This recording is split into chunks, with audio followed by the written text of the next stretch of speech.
Breaker Crunchers, welcome to another exciting episode of Couch Crunchers, where we've just lost our director and we're currently taking applications. I am your host tonight, Lance, and with me we have a full house tonight, guys. I have Max. Hello. Sam. Hey. And our special guest, Travis from Comic Exposure. How are you tonight, Travis? Oh, I'm doing well. Happy New Year, guys. I'm making the podcast rounds. Just wanted to, make sure I wish everyone a Happy New Year and giving them my 2 cents on everything comic and geek related. Travis is on the world tour. Yeah. Let me pull open my notes here. I should have done that before, huh? So first thing we're going to do is we're going to get into our Fab or Flub. So basically, if you've never listened to the show before, Fab or Flub is where we go over some of the latest headlines and we discuss if they're fabulous or flubulous. Now, when did you guys officially stop doing the flubulous? Was that almost like a year ago? That was in Sam's contract. He said, "I'll join the show if you guys quit doing that." Sam's looking a little bit like Conor McGregor here tonight. I'm liking it. I'm digging it. He looks like he's about to start some shit. You bet. I was looking for some fights. I think it was feedback from Sam, though. We were like, yeah, it's especially with us doing it like on the internet. It was so hard to sync it up, and it was just goofy. Yeah, it didn't work. So same thing with like the whole nerds, dorks, geeks unite thing. It just didn't work over the internet. Yeah, especially trying to do it when we had guests on the show, and then we would always mess it up. And yeah, that was a conversation Lance and I had after Fan Fusion in May, right? And I was asking who was hanging around to listen to Nerds, Dorks, Geeks Unite at the end. Yeah, it does take a while to set that up. You had like an intervention. Like Sam had like a big sign. He brought out like cupcakes and coffee. He's like, "We gotta talk, guys. We gotta talk." This comes from a place of love. Well, let's get into our first headline here. So Uncharted lost their director. I don't know if you guys saw this. So due to the movie being pushed back because of Spider-Man 3, that's the Doctor Strange. I don't know who was directing Uncharted, but he left. So now Sony is looking at Ruben Fleischer, who directed Venom and Zombieland, I think. Am I right on that? He was an executive producer on Zombieland Double Tap. Oh, no, he did direct it. All right, so so he's Venom and Zombieland fame. They're looking at him to overtake Uncharted. Now, from what I've seen from Ruben Fleischer is Fleischer. I don't know how to say that. He seems to have some like a little bit of a horror element to it, which I think might work for Uncharted because I don't know. I know Max has played the game. Travis and Sam, have you played those games? I have never played Uncharted. Oh, I have. I love them. They're great. That's like the kind of Indiana Jones in a video game, right? That's kind of like the tone. It really is. Yeah, but I like Uncharted a little bit more because each game had like kind of a little bit of a, I don't know, Max, would you say a supernatural element? Not supernatural, but yeah, those were my least favorite parts. But yes, each of them did, which might work for an Uncharted game. So I still can't get over the casting, but Travis, I'd like to hear your thoughts on this. Do you think that he could, if it was an Indiana Jones type movie? That's kind of where I'm taking it from. So I'm thinking like kind of like high adventure, like that adventure kind of movie. And we have Venom and we have Zombieland Double Tap, right? So he did the first one too, and the first one. Yeah. Okay. I thought all those three films were good. I really like. Venom I have some issues with, but I like the Zombieland movies. I'd have no problem with him as a director. I'm curious if he works with the same editor, because the only thing that I have in those movies that kind of takes me, I'm like, is it's kind of the way it's cut, like especially Venom. I thought the editing, like I feel like the progress of the scenes and stuff like that. I think that some of the times that takes me out. It's a little bit choppier, I think, in the editing. So I don't know if he's editing his own flicks. They usually don't at that high level, high budget, or if he's working with the same editor. So I think he's able to do action really well. You saw that even in the Zombieland movies. So if this Uncharted, I'm guessing, has a lot of action, I think he'll be able to do that really well.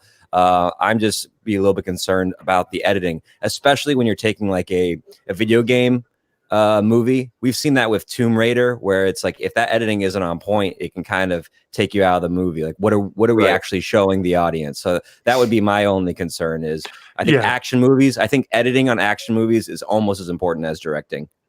I agree. Yeah, it very much can be. Okay, good. I was like, did I have myself muted still? I was like doing research on IMDb and didn't want to be like making clickety clacks. I'm like, wait, am I anyway, so yeah, I at first when I looked through your Fabber Flubs, I was gonna just say flub on this one just because I really don't care about this Uncharted movie at this point. I just don't care. It's like Flash and Uncharted just keep getting so much turnover and crap that I'm just like, who cares? Just cancel them. Don't do them. But I do think, however you say his name, Ruben Fleischer could be an interesting director. Like we talked about, Venom, Zombieland movies. He did a couple episodes of Santa Clarita Diet, and the reason I like that he did Clarita Diet and he did Zombieland is that they're funny and they have some action in them. And Uncharted is comical. You know, it's meant to be kind of funny. Okay. Yeah, I mean, it's not like a comedy video game, but he's meant to be like this suave character. He's supposed to be cocky and kind of funny. And Nathan Fillion. He's Nathan Fillion. He is Nathan Fillion, which is why when Nathan Fillion did the fan film, it was perfect. But I don't think Nathan Fillion would be a good choice now. I think we need a younger actor than Nathan Fillion. But yeah, he's very much Nathan Fillion. And so I think a director that's done these kinds of things would be great.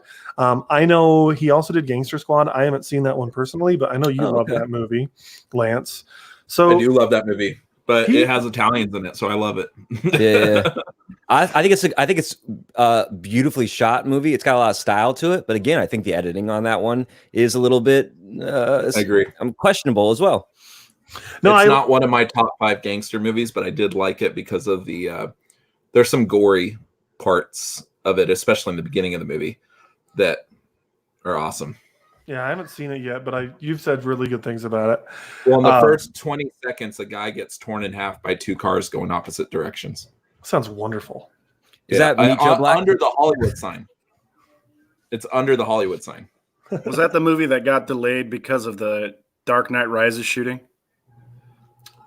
I don't recall. Actually, that does sound familiar. You might be right, Sam. Because there was a shooting scene in a theater in Gangster Squad. That might be right. I don't remember.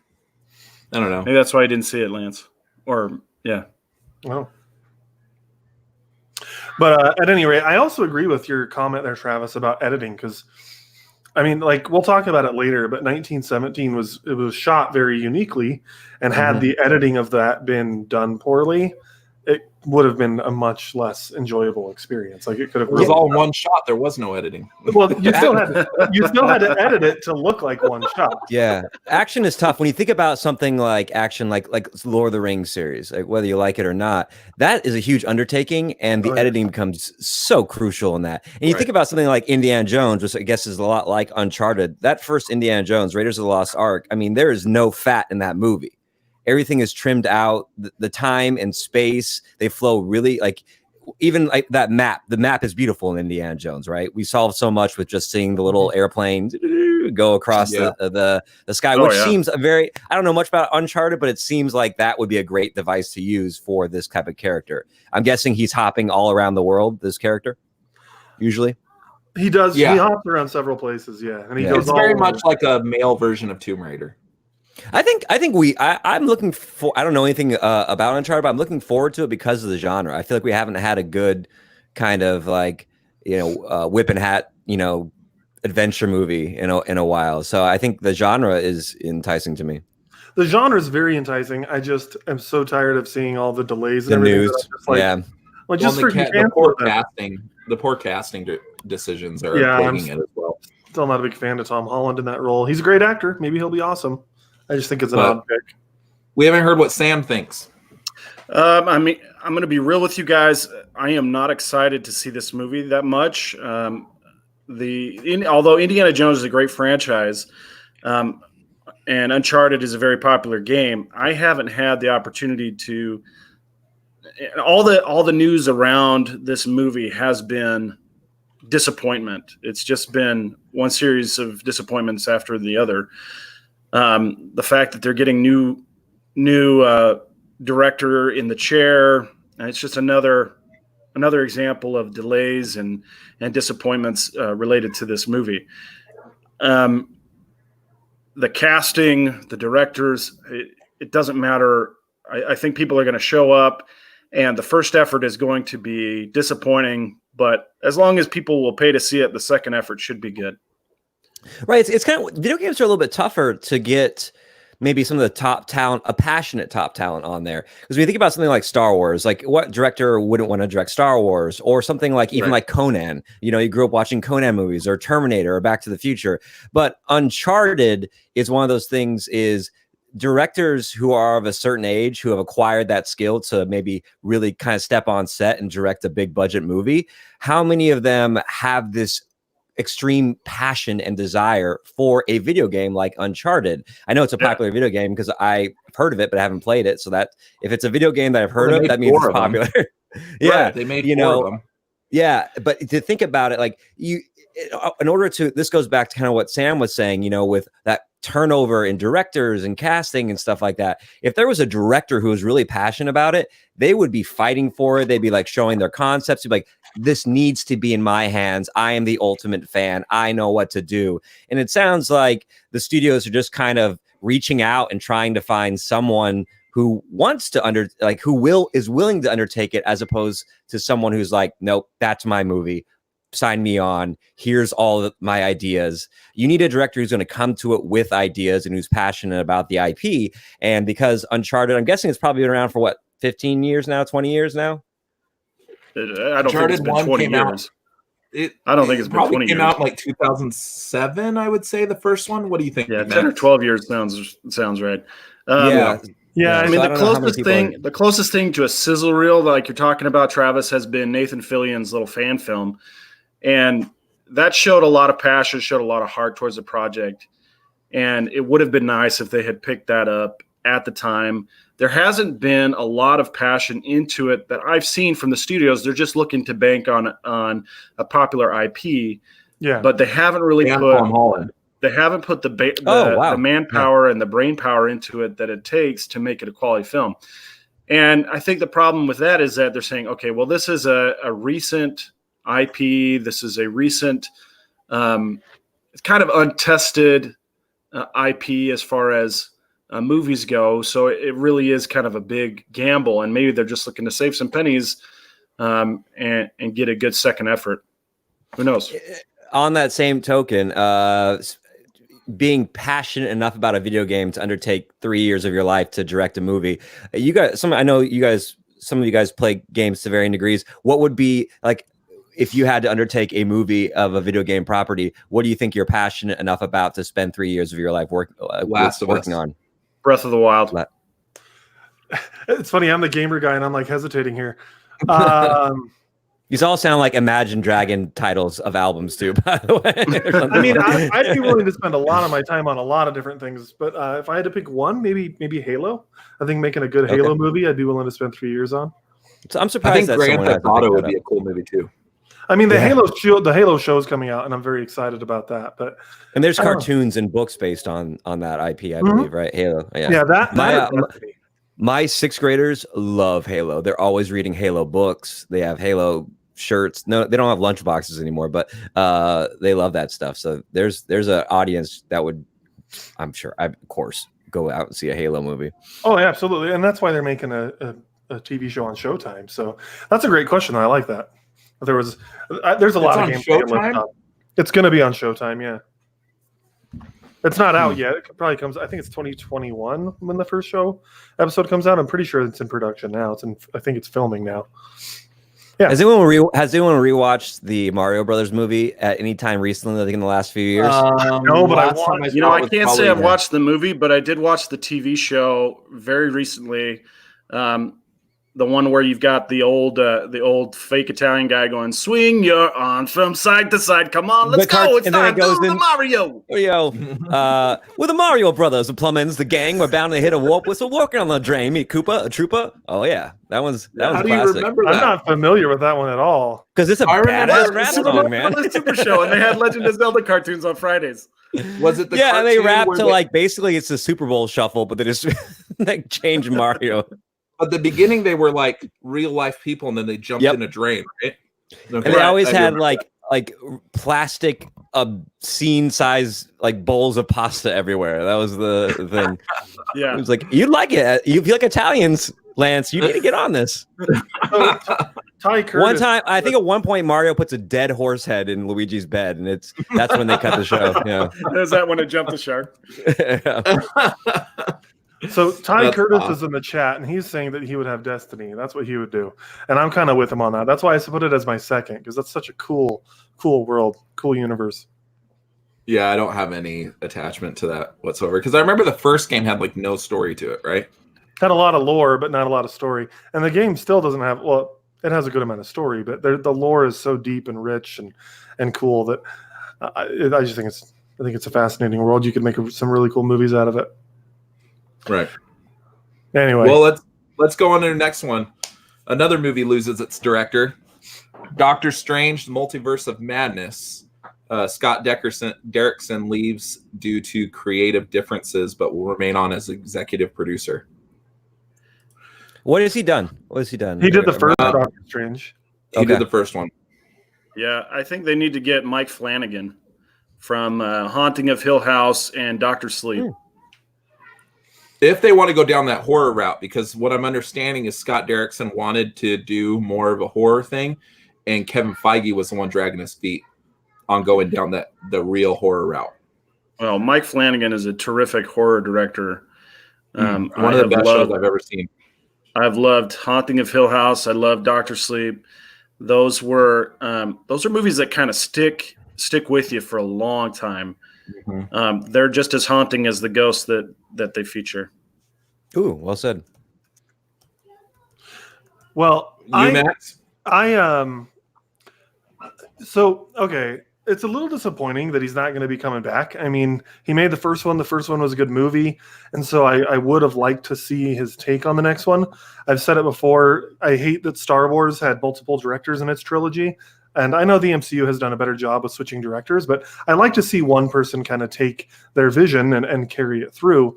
So I think it's disappointing that he's not going to be the director. So for me, this is a flub that he's not going to be there. However, if I was going to pick one director to do it, and there's no way that this would happen, it would be Christopher Nolan. If you want a real mind-bendy director to be doing this kind of stuff, Christopher Nolan is my guy for that, man. He's awesome. But I know they want to go the horror route. I hate horror, so I don't care about that. Well, so much of that Christopher Nolan has enough money to make his own projects now, and all his projects center around the concept of time, which would be great for Doctor Strange, who has the Time Stone. Yeah, and that's why I think Christopher Nolan would be really cool. Well, they borrowed so heavily from that Nolan style in the first Doctor Strange with it felt Inception-y and all that. Yeah. Travis, what's it called? It's Multiverse of Madness, right? This is based off a comic book series that Doctor Strange has, right? Maybe we did one on Comic Exposure. I'm trying to look at the shelf here to see if I can find it. There was kind of a big guy on it. I'm trying to remember who. Oh, here it is.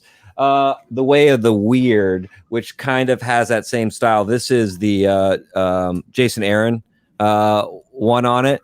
And a lot of the visuals, I don't think this is the exact property it's based off of, but a lot of this is based. Doctor Strange does hop from weird universe to weird universe. So it is that trippiness in it, which I kind of, Josh, my podcast partner and I were excited to see about. That's like our favorite Doctor Strange, is when like Doctor Strange is like in a different dimension and the artist gets to create new species and new visuals and stuff like that. The end of Doctor Strange, I think maybe I can put this out there, but I think probably a lot of our favorite parts of Doctor Strange is the end where he takes you into that Kirby-esque world and you have all those Kirby-esque colors. You get that climax in there. That was so great. And I'm like, wow, I know it probably costs a lot of money, but can we now that has been introduced, some of the next movie, can we incorporate some of those colors and elements into it? Mm-hmm. But on the other side, I see what Sam's saying. I do like, it was intrigued by Doctor Strange just going straight up horror, on there. And I think that would be an interesting take on that character because those elements already exist in Doctor Strange. So I think maybe finding a happy medium between the horror and the psychedelic Kirby-esque world. That would be a cool mashup of genres. You have the psychedelic Kirby visuals with like the horror of like House on Haunted Hill and things like that. I think that would be a pretty dope mashup. I agree. There's a movie. Go ahead. Yeah, there is a movie coming out that kind of mashes those types of elements with Justin Long. I think it's called The Wave. Yeah, Justin Mandy Long? kind of the movie Long? horror movie Mandy did that With Nicolas Nicolas Cage. Yeah. Oh, that Mandy was creepy movie. weird, dude. Max Yeah, and I and watched it together. and it has those psychedelic visuals with that kind of horror, but it was weird. It was so weird. Yeah, that was not my favorite movie that I've seen. I don't know how to feel about it. I feel assaulted by it, and I don't know if there was consent involved in it or not. But, yeah. It was a weird movie. Leave it to Nicolas Cage to just take on a weird movie. I mean, the guy will When do he's anything. sniffing as all long that as people do cocaine it. or whatever it is, like whatever that weird Yeah. drug is, and he's just going full Cage, you're like, all right, I'm in. Let's see. Buckle up. So speaking of the topic of horror, I'm gonna take us off a little in left field a little bit. So New Mutants is coming out in April, and there's conflicting reports on this. Apparently, somebody on D23 posted a profile of the New Mutants saying that it was involved with the MCU. Like officially Disney posted this, and then it was deleted. So now people are trying to figure out whether it fits in the MCU or not, if it's going to be a Fox property or whatever, because Disney now owns it. Do you think that a movie like that would fit into the MCU? I don't. You just hate horror, so I don't care about your opinion. But I mean, that's a great question. I think that remains to be seen. I don't know what the tone is. I mean, clearly it's they're going for scary, but if there's any levity at all, like an MCU is known for, if the story elements can jive with the established universe, I mean, we don't know that yet. I think that still remains to be seen, and hopefully, maybe there is a way to get it in there, and they won't have to retcon the New Mutants or X-Men into the MCU. And that's why I'm with Sam on this. Like, I don't think tonally, to me, it doesn't seem to fit. That's where my issue comes in with it. And again, all we've seen is a trailer, but you look at the MCU, it's very bright, it's very fun and funny, and doesn't mean that it can't evolve. It's just I don't see where the New Mutants would fit into the tone that they've established. well, they're trying to get away from that. That tone, it used to be a lot more bubbly than it is now. And we can see it kind of going into this progression into, like, within Endgame. Endgame was a lot darker than Iron Man 1. But it when we're was still seeing it- very funny. Yeah. You had Fat Thor and the Hulk making jokes about pushing Ant-Man through time. Like, But we don't know Sure. if there's no humor in this. There may No, be we humor don't. in this. there might be. It might be very funny. But I don't mind the movie coming out. I'm not excited about it even after the new trailer. But I don't think it fits into the MCU based on what we've seen in the trailer. The new trailer got me more excited. Yeah, Travis, what do you think? Just as meh as I was before. Yeah, so Max makes a good point about the tone that maybe I didn't consider enough. But I'm happy for it. I'm not really looking forward to it necessarily. But at Marvel Studios, here's what I hope they're not thinking. I hope they're not trying to use the introduction of mutants into the Marvel universe as this big, like, 3-4 movie arc thing where we're getting slow hints at mutants until like 4 movies in. Then it's like, oh, now mutants are officially here. We have them now. Let's just find a way to get them in. Let's accept it. We don't have to make a big presentation of mutants. And so New Mutants might be a way to just kind of subtly and just, now there's mutants. Let's move on. Because I don't want to see the next 4 Marvel movies, their only purpose to serve getting mutants into the world, and we have to build it into like this. It'd be great if they had a clever way to do it, but I don't need 4 movies for you to cleverly build in mutants. You got it. I'm getting older. I don't, something can happen every day. There's huge buses that drive by my house all the time. I don't want to take the chance that 5 years from now I finally get mutants in. Let's just backdoor them into it with a new mutants, and then let's go to it. Let's get to it. I think Doctor Strange Multiverse of Madness is what they're building to introduce. What they're shooting for. That's why I think Scott Erickson or whatever his name is. Sorry, I think that's why the director left. I think that Marvel is very strict in how they want this movie to be done because it's going to play a pivotal role in the MCU going forward. I think mutants are a big part of that, and maybe Scott doesn't want to do it the exact way they want to. But I'm with you too. I don't want 4 or 5 movies slowly trickling in mutants. Just bring them in. We will accept it. I would rather have mutants now and it's okay. I'll forgive you. Just like some stuff in Rise of Skywalker that I'm like, that doesn't make any sense. But I'm just going to forgive it because I want to enjoy myself. Yeah. We'll have to it might sting for a moment, but 2 movies past it, we'll have forgotten it and moved on and be thankful that they're in here. I think what's going to happen, and this is what I hope will happen, the Scarlet Witch and Vision show, Wanda and Vision, or what's it called? Vision and Wanda? What's it called? WandaVision. That's what it is. Thank you. I think what I would do is at some point in the show, make it to where somebody tells Scarlet Witch, we think we found your father, or something like that. Her father's Magneto. That's how mutants is introduced. And then it opens this whole door to everything. Because Quicksilver and Scarlet Witch's father is Magneto. Correct, Travis? Correct. Yeah. But it seemed like in the Avengers, they were being made, they were almost made in labs, right? At least when they were first introduced. I think there's a way. Teaser. I think there's a way to maybe make it to where that's what everybody thought, and turns out not the truth. For sure, they had some sort. It's a chromosome, right? So it's easy. Yeah. Like something in the world activated all these chromosomes. So there were no mutants. Now they're mutants, and maybe there were things that had activated that chromosome to a few certain select people. I mean, even in the X-Men universe, when the X-Men, Stan Lee and Kirby, the first X-Men books, it was a few select mutants. But then by the time we got to the 80s, it was kind of like, if you think of mutation as a venereal disease, it's just like there's more people that have this thing. And so if we could start it off with just a few mutants like Quicksilver and Scarlet Witch who have had their chromosomes activated for whatever environmental reasons, then why can't we have some event that just instigates that? And maybe it's something in this New Mutants thing that can do that. Maybe they're like a small test study of them or something like that. Yeah. Well, maybe it's as simple as the snap, Yeah.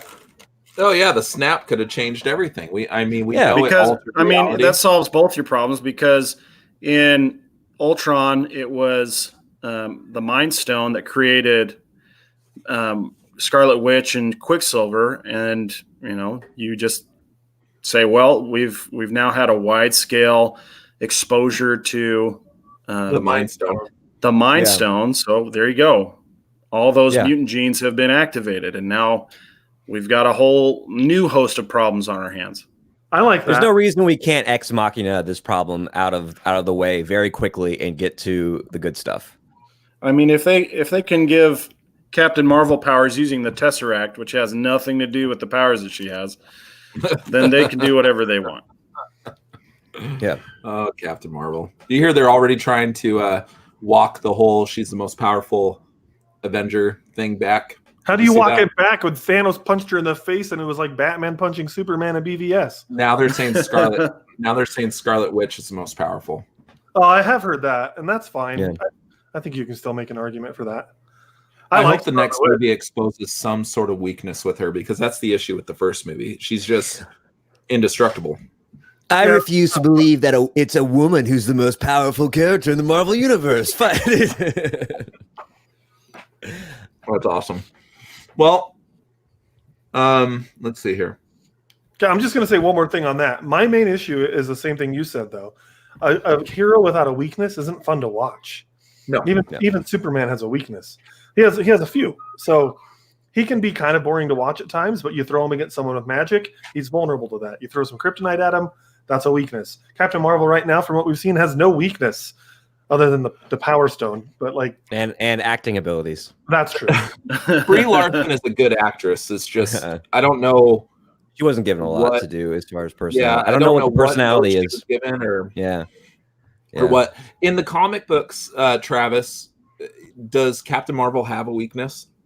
I haven't read much of Captain Marvel, and Captain Marvel to me has always kind of felt a little bit. Now DC's done some different stuff with these characters, but some of kind of the Green Lantern, like the Hal Jordan and stuff like that, where you feel like you feel like they're so everyman. Like it's almost like Tom Hanksian, that they have no edge either way. So there is no, as Max was saying, not even like power flaw, but human personality flaw, in order to be like, oh, I see. Yeah, you're an alcoholic, or you're kind of a dick, or like you're sarcastic, or whatever it is. She's just very vanilla personality, which makes it. I don't see the gap. I don't see the chink in the personality armor, which I'm like, okay, this is a fully fledged character that it not only has a power weakness, but also has some kind of something that humanizes her.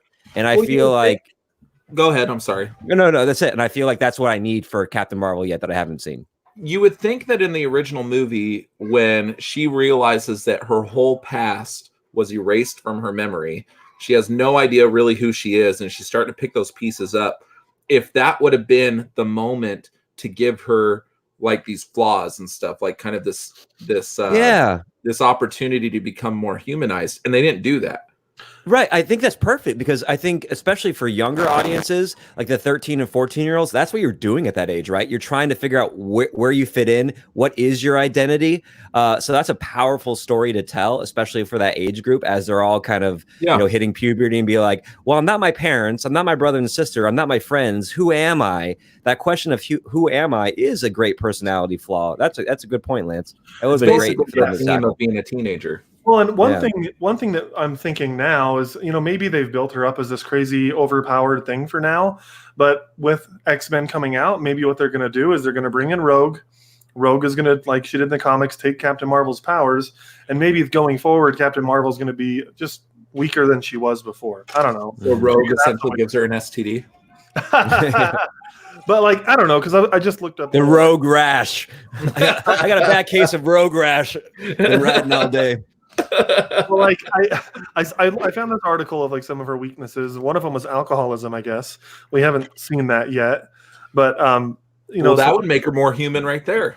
I agree. Tony Stark's not an alcoholic. I mean, he hasn't really battled alcoholism, but in the comics, that was kind of his vice, was alcoholism. He was always trying to dumb his brain down. Yeah. I'm trying to think. I don't remember him drinking in the movies.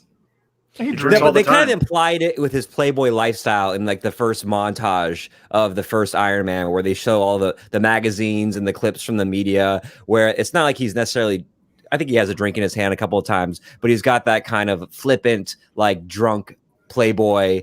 So he's just a general a-hole. And so that's what we're supposed to like, that's what we're supposed to like follow as he progresses as a character. If Captain Marvel is already this fully fleshed out of the box hero, there's nothing for us to follow and like root for.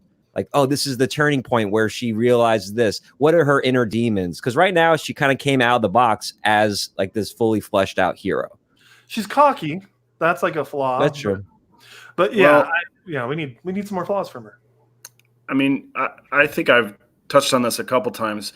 I did not like you all. I did not really respond to Captain Marvel for the reasons that you're saying, which is that it wasn't that fun because there were no problems. She didn't have any problems. My sister and a lot of other women I knew really, really resonated with that movie, or the movie resonated with them. And to me, the problem with the movie was the same problem with Ocean's 8, which was that when men do the planning, it seems like everything is going off the rails. They can't stay on top of the problems. But when women do the planning, it's like just the very possibility that things could go wrong is enough anxiety to drive the tension in the movie. I don't think that's enough for me. For a male audience, I don't think male audiences would respond to that. But maybe for a female audience, just the fact that things could go wrong is enough to drive the tension in the movie emotionally. I'm not saying that is the case, but maybe that's a theory of mine that could be why these movies are resonating with female audiences. That's super insightful, and I'd have to watch that movie again with that in mind to see if that is what is driving that tension, and to try to get into that kind of feminine mind state of like, hey, that is an issue for a lot of women. Is like things need to fall in line, and the possibility that it's not is going to create an anxiety. And as we know from storytelling, anxiety drives tension. That's a fantastic theory. That's an interesting thought. I mean, I personally liked Ocean's 8. I don't remember it feeling like that, but that's an interesting let me just explain to you the plot of Ocean's 8.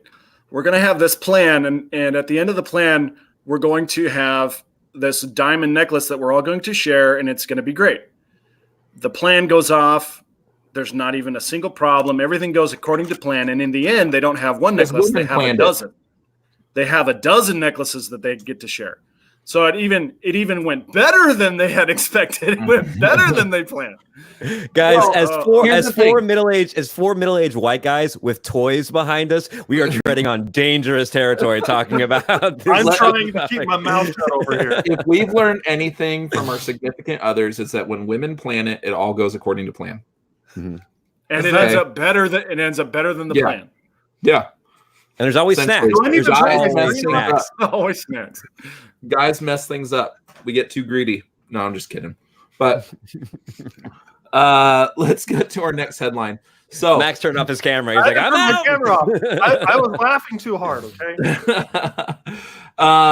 So this is just a rumor, so we can take it however way you want it. But the rumor is that Keanu Reeves is being looked at for Silver Surfer, and Christian Bale is being looked at for Beta Ray Bill. Now, these would be just their voices, kind of like Thanos, Josh Brolin with Thanos. Well, Josh Brolin kind of looks like Thanos. They used his face to look like Thanos. Well, they would do the same thing for them, but yeah.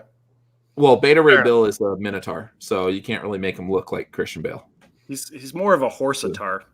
I don't see Christian Bale doing this, first of all. Apparently his is more the rumor of him is more concrete than the Keanu Reeves thing. Really? I just don't see Christian Bale doing comic book stuff anymore. I just feel like he's like one of those actors that's moved on from that, and he wants to do more serious films. But maybe that's just me speculating all wrong. I don't know. I think money talks, bro. Sure.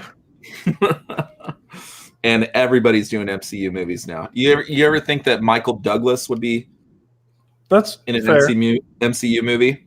It's fair. Yeah.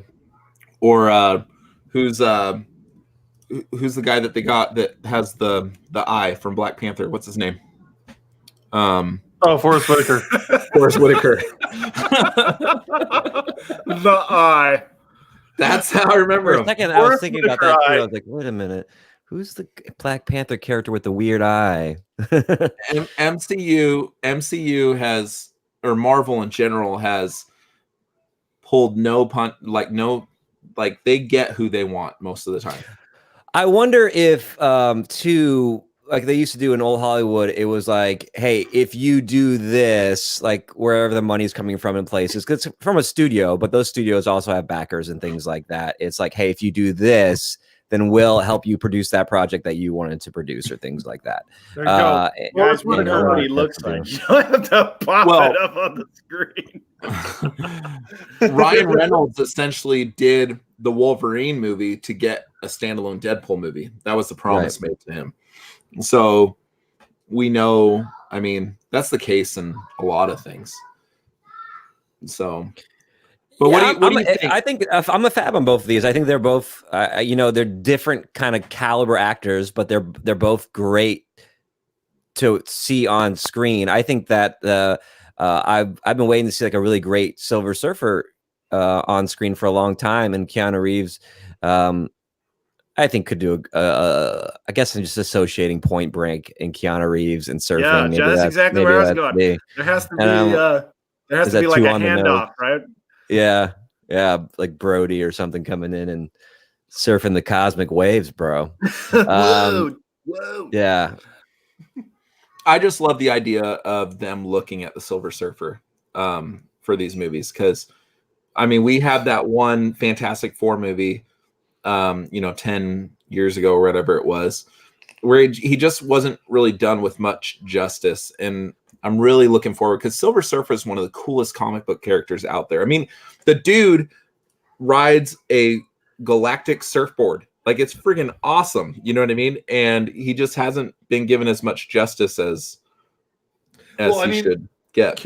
Cameron, one of the our original Couch Crunchers, he was, his handle was Cameron the Silver Screen Surfer, and that's because he loves Silver Surfers. So there's a huge audience for it. I mean, that's Cameron's favorite comic book character, and a lot of other people love him. So I don't know if Keanu Reeves is a good fit for that or not, but I'm super glad they're bringing him in. The character doesn't emote a lot. So it'd be interesting. It's kind of like Dr. Manhattan in that sense, because you are kind of like CG'd up as like this kind of like sleek, like version humanoid. But there's not a whole lot of emoting, because you are kind of like this herald. You are kind of this mouthpiece character. So there's a sense that you want someone to play it with a bit of gravitas, but it's also like not a lot of emoting, kind of like, you always think of Silver Surfer, think of the Herald of Galactus here, bow down before him. You don't think of like, hey, what's up, guys? What are we going to do? And I don't know. Yeah. Whoa, guys. Whoa. So that means, but at the same time, like, I think Keanu Reeves has endeared himself to a comic book specific audience, that you could pretty much cast him in any kind of nerd comic sci-fi related role, and there's not going to be too much kickback, because people just enjoy Keanu Reeves. But as Max is saying, whether he's the perfect fit, I don't know. If they cast him as She-Hulk, I think I'll be pretty upset. She-Male Hulk? I can't remember her name now. The one who plays the female character Cara Dune in Mandalorian. I think she'd be a good. She-Hulk. Gina Carano. Yeah. I think as long as it's not Ronda Rousey, dude, because she's on 911 right now, that Fox TV show. She's a horrible actress. She's a horrible actress. Horrible. Yeah, she's so bad. It's like she can't act without the cue cards in front of her. Well, as far as the lack of emoting, Keanu Reeves can fit that. There's been plenty of roles where he is just like Dracula, stone face. Bram Stoker's Dracula. Yeah, he can pull that off, Okay. Or who could do it, but I don't think he'd be a good fit is why am I forgetting his name? I love this actor. Oh, he was already in the MCU though. Red Skull, and he was Elrond, and he was Agent Smith. Yeah, he wants nothing to do with Marvel. Yeah, I think we're going to talk about him later in 1917, but Andrew Scott, he was the Moriarty in the Sherlock Holmes. That's where I've series. Seen him. Yeah. He, like you see in he has that, like we saw it with Moriarty. He has this sense of like, I think he's got a lot of flexibility, and I don't think he's been tapped really into that Marvel universe. I think he's kind of a perfect talent for some kind of role in that universe. Travis, I feel like you only brought him up because he's your celebrity lookalike. Celebrity lookalike? I have a riddle for you, and if you solve it, I will be on your podcast. Let's see here, guys. I'm going to go ahead and bring this bad boy up. Let's see if we can get a side-by-side. I just realized that both Sherlock and Moriarty are in that movie. Yeah, you're right. Yeah, that's true. From that show. Sam Mendes did Sherlock, didn't he? Didn't he have something to do with Sherlock? No. That's you. No, that's Sam, me. not all white guys look the same. I can't figure it out. Yeah. Oh, well. Oh, no, he's just returning the Conor McGregor compliment. I appreciate it. Sam. He'll take it. There we go. Here's how we do it. There we go. Let's see if I can. Oh, now I'm just like from the chat zone. Let's see if I can get the hair out of there. Oh, I lost you guys. You can't. Oh, I'm stupid. I removed us, and then you can't hear us. Yeah, I felt like I was like, oh, I'm running the show now, baby. My bad. You guys hear me? Sorry, that was All right. my bad. That was my bad. I'm an idiot. Yeah, All You're right. fired. Yeah, I go Fab on both of those. I mean, I think they're both caliber actors. I think that they would bring something to it. Yeah. Awesome. I agree. Well, I agree. I'm I don't know. I don't know who I want to play those characters. I'm not familiar enough with them, but Keanu Reeves. You know down who'd to be have him great in as Beta Ray Bill? The guy that played Seabiscuit would be great as Beta Ray Bill. Toby Maguire? No, Or no, the no, actual the horse. That makes more. That's a better joke. Thank you. there. Oh my goodness. Oh Oh man. man. What about Mr. Ed? can't- We can't cast Mr. He Ed. can't play a horse. He already played Spider-Man. Sorry. Can't do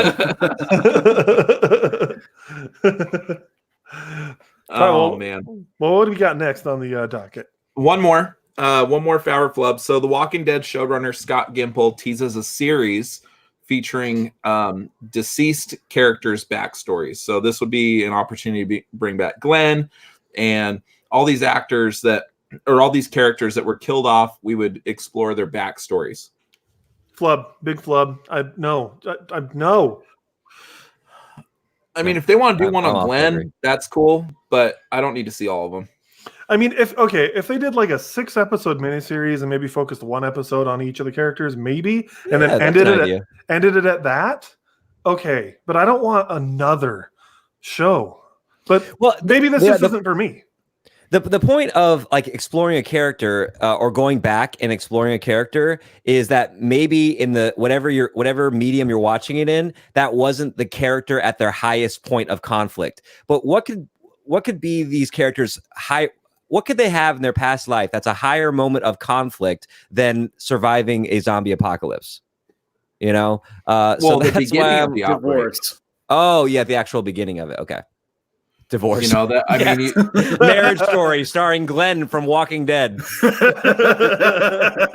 Glenn story. going back to our Adam Driver wouldn't make a bad Silver Surfer. You just say that because I of the agree. meme that says he's the he looks like someone tried to draw Keanu Reeves from memory. That's great. I haven't never seen saw that. Oh, I've seen that. It's totally true though. Adam Driver does have a weird body type though that is kind of like long and slender but built at the same time, and like Well, that they could, did it for that could work. CGI. I'm just thinking Yeah. about the voice, Yeah. you know. But yeah, I don't need this Walking Dead show. Yeah, me either. I didn't need any of the Walking Dead shows. I love the After original. John after they Byrne, Walking smushed zombie guts all over themselves, I was like, I'm out. It's not for me. Oh, I'm I trying to get love there. The Walking Dead, but I'm just kind of tired of it now. I haven't watched any of the new season. Who knows? If I watched it, I might love it because last season I also wasn't interested. I didn't care to watch it. And then I watched a couple episodes, got hooked, and binged the rest of it. So I don't know. It's just, I guess, not a show that I'm as hyped to watch as it comes out anymore. And I don't need to see a separate series about this stuff. If there was a way to like integrate, like, okay, here's a way you could bring Glenn, for instance, back. Because I think they've brought Maggie back into the show now, right? Well, her show got canceled, so I don't see why they wouldn't have. But I think they did. So I mean, what I'm thinking is you could have an episode that focuses on Maggie and Glenn's relationship in the past, and that episode could help tie into what Maggie's going through in that moment of the storyline of But that The wouldn't Walking make a Dead. whole show because we've seen that. We saw when they met. We saw. Mhm. I mean, they met in the current timeline. I know. I'm of just the saying. show. I'm just saying. You could if you do wanted back- to. You could do flashbacks, but That's what I'm saying. a whole episode. Well, I'm just saying one episode. They do that all the time, where they focus on one character in an episode of The Walking Dead. That's very common. I guess. Yeah. I'm just saying. I don't care to see a miniseries. I'd be more on board if in one of the 18 episodes of a season you brought back one of the characters to show some backstory. Maybe, but I don't know. It would just don't need seem to see so out of place. It would just. Yeah. It would just. The it wouldn't juice make a is whole lot not of worth sense. the juice is not worth the squeeze on this. I'm I looking agree. at a shelf of like a bunch of trades and stuff like that, properties that haven't been made into a series. Like I know they're working on Why the Last Man. I go, if they come out with like a fourth Walking Dead series before Why the Last Man, I'm like, this is ridiculous. This is ridiculous. So Ty in the chat says, Walking Dead is overplayed now. It is Walking Dead now. That's a knee slapper. I like how Sam stopped watching the show because of hygiene issues he had with it. He's like, I don't like I had it until he started rubbing guts. I don't like it. Well, then maybe we should make sure we're a little bit more good looking on here, guys, or else we're gonna start losing viewers too. He starts dropping you out of the message like, nope, not today, not today. Well, that brings us to the end of our Fabber Flub. Let's get into real quick what we're watching now. Travis, is there anything that you're reading right now? What something that you're watching or something like that you're really excited about? Two things. One, I know it came out in August, but I just downloaded it I had a long plane flight. I went back to Arizona a couple weeks ago just for a couple of days and had a long plane flight. So I always load up on comics and, usually instead of movies, because you can watch those on plane, I'll do a show. So I did the Righteous Gemstones. I haven't heard of that. Yeah, it's. Have you seen Vice Principals or Eastbound? Not Eastbound. Oh yeah. Yeah. So it's a McBride. It's like it's his new series. So it has the same tone as Vice Principals and Eastbound and Down. And it was great. It's if you like those two shows, I think it's like 8 or 10 episodes. It's that same type of humor. Really great. It's got it's about a gospel band or something, right? Yeah, it's about televangelists. It's about televangelists. Televangelists. People. Yeah, and it's fantastic. It's got not Dan. I always confuse. It's not Dan Aykroyd. It's not Tom Arnold, but it's the other. It's the actual fictional Roseanne husband. John Goodman. Who am I thinking? John Goodman. He's in it. He's like a straight man to all the goofiness. And one of my favorite actors in the last 10 years is Walter Goggins. And Walter Goggins has been in McBride stuff. And he is just a 10. He's a 10 in this. Just like a joy to watch. Just hilarious. He plays this older guy and he physically does it. And he's just this horrible, disgusting character. And so if you haven't watched The Righteous Gemstones, it's a quick watch. I think it's under the radar, but I thought I really enjoyed that. As far as shows about gems, how does it stack up against the slogfest of uncut gems? Oh, I know you guys were big fans of that, right? Lance liked it. I hated it. I only heard a pilot episode. I haven't seen I'm Uncut just on Gems, a higher intellectual plane than Max. Adam Devine is in that show too. Yes, yeah, he was great in it. He works well off of McBride and his stuff like that. It is truly, truly outrageous. As Danny McBride's in a show. Danny McBride has never let me down except for year one. Yeah. Well, if you like those other two, if you liked his other two shows, then you'll like this, and that goes for all you out there listening in podcast land. Vice Principals has to be one of the funniest shows I've ever seen in my life, and him and Walter Goggins play off of each other so well. Manby, get your ass in here. I love his effeminate. I love his style, Walter Goggins' style in that too. Like what he wears as a vice principal, because it's like so flashy, and I'm like, I'd wear that. I wear that. Well, they attribute it. He has a wife that's from Japan, right? Yeah, she's like an Asian wife. Dresses him. She kind of dresses him, I think. Yeah. So he's wearing like loafers with no socks and like. Yeah, he's dressing beyond his financial means too. And they go into his house and it's like all this fine art and stuff like that. And this guy's a freaking vice principal. His wife doesn't work or whatever. But he's so good. He's so good. Oh, dude. It's at times the humor it's there, but then in all his shows they go into like almost like it's very twisted. There's always something that these characters. Like you love them because they're so fun, but you hate them because they're such horrible people. But somehow he gets you a way to like them. Eastbound and Down, Vice Principals, and I love that. What a challenge for a show and a writer to give you this horrible character, and by the end of 8 episodes, you're like you feel for them and you care for them. I think that's a good challenge to set out for yourself. Well, it's dark comedy. Yeah, which dark comedy, in my opinion, is always the best comedy. I agree. So. Max, what are you watching, playing, reading? What's going on? Not a lot right now, honestly, man. So last week I was telling you guys I've been playing Death Stranding, and that's that's what I've been up to since then. I mean, not 100%, but that's mostly all I've been doing when I've got some free time. Just playing Death Stranding. It's a 14 episode video game. They break it up into episodes, and there's so many missions in each episode, and it's kind of interesting because episode 1 there's like a prologue, and then there's episode 1 and it's short, and then 2 and 3 are both very long. Like the game is a 40 to 50 hour game from what I understand, and episodes 2 and 3 alone account for 20 hours of the game, and I'm now in episode 5. Yeah, so I'm more than halfway through. The game has gotten a lot different now that I'm at this point, and I've really been enjoying it. But that's mostly what I've been doing. The story in that game is just fascinating, and I was going to ask how are they called cutscenes? Like the scenes in between? How are those? They do a pretty good job. Very, very good. So Kojima is the one that created this game, Hideo Kojima, and I haven't actually ever played any of his games. He did all of the Metal Gears. I tried to play Metal Gear 5. I thought the gameplay was really not. It wasn't my thing. I didn't like it. I got 2 hours into the game and I was just like, I don't like playing this. It's not fun. But even that one, the story was so intense the first couple hours, and I'm like, this is so cool. I want to play. But when most of the time that you're in the game is spent playing the game, it just wasn't worth it to keep going.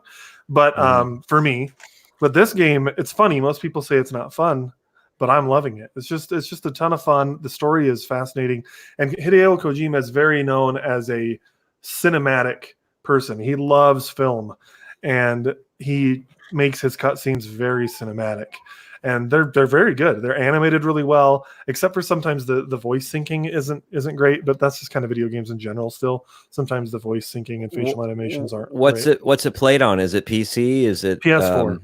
PS4. Is it exclusive? It's an exclusive, timed exclusive. It's coming to PC, I think, this November. I think it was like a year exclusive. The game just came out in November, and it'll be on PC. Xbox. But it's not going to come to Xbox. It's PlayStation only right now. But it's really fun. The story is just really cool. I don't know. Maybe it's personal taste or something, because I've seen some of the reviewers. They said, yeah, the story was fine. It was just kind of generic. Maybe the story itself is generic, but it's the world that it's set in that I'm finding so fascinating. Because you're talking about the other side of death. Like, you're dealing with these creatures that you can't see because they're dead, but you need to have this baby strapped to your chest that's a special kind of baby that can see these creatures and pulses for you and can detect them even though they're invisible. It's weird. But you have to crouch and slowly walk by these creatures, and you've got this little device over your shoulder that the baby controls, that it flashes different colors and different speeds, and it points the direction that these invisible demons are. And then if you do this pulse, you can see an outline of the demons. That's what I'm calling them, demons, monsters, whatever, but they're called BTs. But it's just weird. You have a baby strapped to your chest. It's strapped to your chest that's helping you see these creatures that are dead. And then when the rain comes down on you, the rain ages anything it touches, including you. So the character is always wearing a poncho to make sure that he doesn't get hit by the time fall, as they call it. But part of the game is that you're carrying packages from destination to destination. And if you're not getting out of the rain fast enough, your packages will be destroyed, and then you can't make your delivery. And stuff like that. He works for a company, right? Not really. So this is post-apocalyptic in a sense. So there was a thing called the Death Stranding, which brought in the BTs, which brought in the time fall, the basically acid rain that ages you. And ever since then, the world's been kind of putting itself back together. And the point of the game is that you're going across America, reconnecting everybody to essentially the internet. They call it the chiral network, but it's essentially the internet. So you're going around, you have this special necklace around your neck that you go to each location, and you're connecting them to the internet, and you're trying to get them to join into the UCA, the United Cities of America. And so you start on the East Coast, and right now I'm in I think Montana at this point. So I'm more than halfway across the country at this point, and it's weird, but it's fun. Walter Goggins in it? No. I don't want any part of it then. It actually sounds fast. I do like the idea of having a baby like strapped to your chest, like is like a Bjorn, because I feel like I want to have a kid just because when you have a baby strapped to your chest, people get out of your way. Like you can like cut in grocery lines. Like, why don't you go ahead? No one's gonna bump into you. I feel like a baby is like a free pass to just like do shit, you know. Oh, You know, if I'm on a subway, no one's cramming right next to me with a baby like strapped to my chest. See, as an insurance professional, I was thinking like, wait a minute, he's out there delivering stuff for his company or whatever. That's got to be the worst workman's comp case I've ever heard. Like they want him to go deliver a package in rain that will de-age him. Like, no.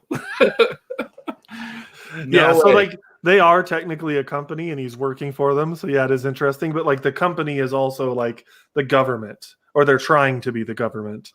Hey, the government can get sued too, man. I know. Oh, so it's Amazon, huh? It is. It is. Okay. So Matt from Absolute Geek always makes the joke. It's Amazon Prime the game, and that's why a lot of people aren't liking it, because it really is. Like I'm probably 20 hours into the game now at this point, and I just got firearms to where I can actually like shoot my enemies, but you also don't want to, because if you kill an enemy and you don't like take their body to an incinerator, it'll like basically let off a nuclear explosion and leave a crater. So that's what I'm saying. It's just weird, and I love it. The world is fascinating, and it's like it's just a different game. I'm not going around like an open world like Assassin's Creed Odyssey, where I'm going around stealthing and killing enemies and doing side quests and all this stuff. I'm going around delivering packages and reconnecting people to the internet. But that sounds like an anime. People have called it an anime because it's made by Hideo Kojima, and he does it. It is a Japanese kind of style, and so I think that's why people call it, anime, because it does have tones of anime. Yeah. All right. I love it. Well, Sam, what are you doing? What are you reading? What are you watching? So there were three things I put. Jeopardy. Yes, Jeopardy, greatest of all time. They're doing this. They brought three of the most lauded Jeopardy champions back. So they have the guy who's won the most money on Jeopardy of all time. He won like $4.5 million on Jeopardy. They have the guy who's won the most games, Ken Jennings. And then they had the guy who has the most Jeopardy records, who just made his appearance in 2019. His name is James Holzhauer. And they have them all on, and they're doing like a series, like the World Series of Jeopardy. And the first one to win 3 double games is crowned the greatest of all times. And right now, Ken Jennings is up 2-1 to 0. So Ken Jennings has won 2 games. James Holzhauer has won 1 game, and Brad Rutter, the guy who's won the most money ever, has won 0 games so far. And I think this is the tournament to decide who takes over for Alex Trebek when he decides to step down. Oh, no way. Oh, that's a really cool way to do it. No, I don't know that that's true, but I would say Ken Jennings would make a great replacement. On Couch Crunchers, breaking news. Alex Trebek is dead. He's not dead. He's not dead. He's still got these games to run. If they pick Ken Jennings to run Jeopardy, that thing's going to go in the hole snooze really fest, because that guy is boring. Well, Jeopardy is kind of a boring game, and it but Alex Trebek has this unique ability of being like dull but with humor. Like he's got a little bit of panache. He's got some panache. Yeah, I would say. You gotta and getting nothing. No, guys, here's what you do: you hire Will Ferrell playing Alex Trebek. Trebek. That's what you nailed it. That's perfect, man. That's all you got. So yeah, that's one thing I'm watching. Another thing I'm watching is a new anime called Demon Slayer Kimetsu no Yaiba, which is about a kid whose sister gets turned into a demon, and then he goes on a quest to try and save her and bring her back to humanity. And it leads him into this kind of demon hunter core, demon slayer core, and he finds out he has some genuine aptitude for slaying demons. But he obviously has some conflict of interest because his sister is a demon, and he has to protect his sister from the core that he's a part of. So it is a very well drawn, well animated anime. It's got some very interesting themes. It's dark. It's very dark. It's very bloody. What do they use to kill demons? Is it weapons or is it magic or a combination of both? They have swords. These swords that were, the ore is from a meteorite, and they're just special swords that are crafted by these special. Do they use any babies? Do they have any There babies are- that they use? There are no babies that get used to kill the demons. And no Walter Goggins. So No, Travis is yeah, I'm out. out. I'm out, guys. I'm sorry. Did not tick Oh my my tune. gosh. Yeah. Is Ken Jennings in it? You don't have a baby strapped to your chest. This isn't even worth my time. Amazon is nowhere in the picture. Although I feel like Ken Jennings might be great for Jeopardy because you can put your baby in front of it and immediately go to sleep. Just the baby. He's like a baby whisperer. I think Ken Jennings was born for Jeopardy. I think they're a perfect match. The other thing I've been watching all week is called AGDQ, which is short for Awesome Games Done Quick. It's a week-long speedrunning marathon. It ends tonight. In fact, earlier in the broadcast, I was keeping my eye on the Mario Maker 2 speedrun. And they do this twice a year. They have an Awesome Games Done Quick in January, and they have a Summer Games Done Quick in July. And they do it to raise millions of dollars for charities. Oh, that's cool. The January charity is Prevent Cancer Foundation, and in July they do Doctors Without Borders. As far as I know, they've raised $2.3 million this week, as people have donated for different incentives to get these speed runs, these video game speed runs. So if you're into, the good news is if you've missed it this week, if you weren't able to watch it this week, all of their runs will eventually get posted onto YouTube. And they have games from the first generation consoles, PC, late generation consoles. They did a Sekiro speedrun earlier today. They did, like I said, Super Mario Maker team relay race. They have games from every system, from every generation, and it's awesome. It is just a great event. I mean, if you like video games of any generation, this is a must see. You should dial into the Games Done Quick YouTube and see what they've got. I mean, they also have archived speed runs, but it's mostly just for fun, and you can see your game run very, very, very quickly. The runs will range between 5 or 10 minutes all the way to like 3 or 4 hours. Nice. Just depending on the game that's being run. I'll have to check this out. That's awesome. So you said it's called. Go ahead. AGDQ. AGDQ Games Done Quick. Yep. So I love when they do things like this for charity. Like I think that's the most admirable thing of it. It's such a weird thing to do, but the fact that they're raising so much money for charity, that in and of itself is a reason to tune in. What do you think is like the worst game system of all time? I mean, there are some that don't hold up, but when like it was advertised, this new thing, it's got to be GameCube, right? That's got to be like, is that the worst Dreamcast. one? Not even close. Not even close. Dreamcast. GameCube I don't know much about it. No, Dreamcast. Dreamcast is one of. Oh, I'm sorry. Dreamcast is I got like ah. No, listen. Okay, so I collect retro games. Okay. Okay. Dreamcast was so ahead of its time, as far as it's the first internet connected device. Console device. It had some design flaws, like for instance the controller, the cord was coming out of the bottom of the controller, but it was so ahead of its time. GameCube didn't sell great, but it had a resurgence later.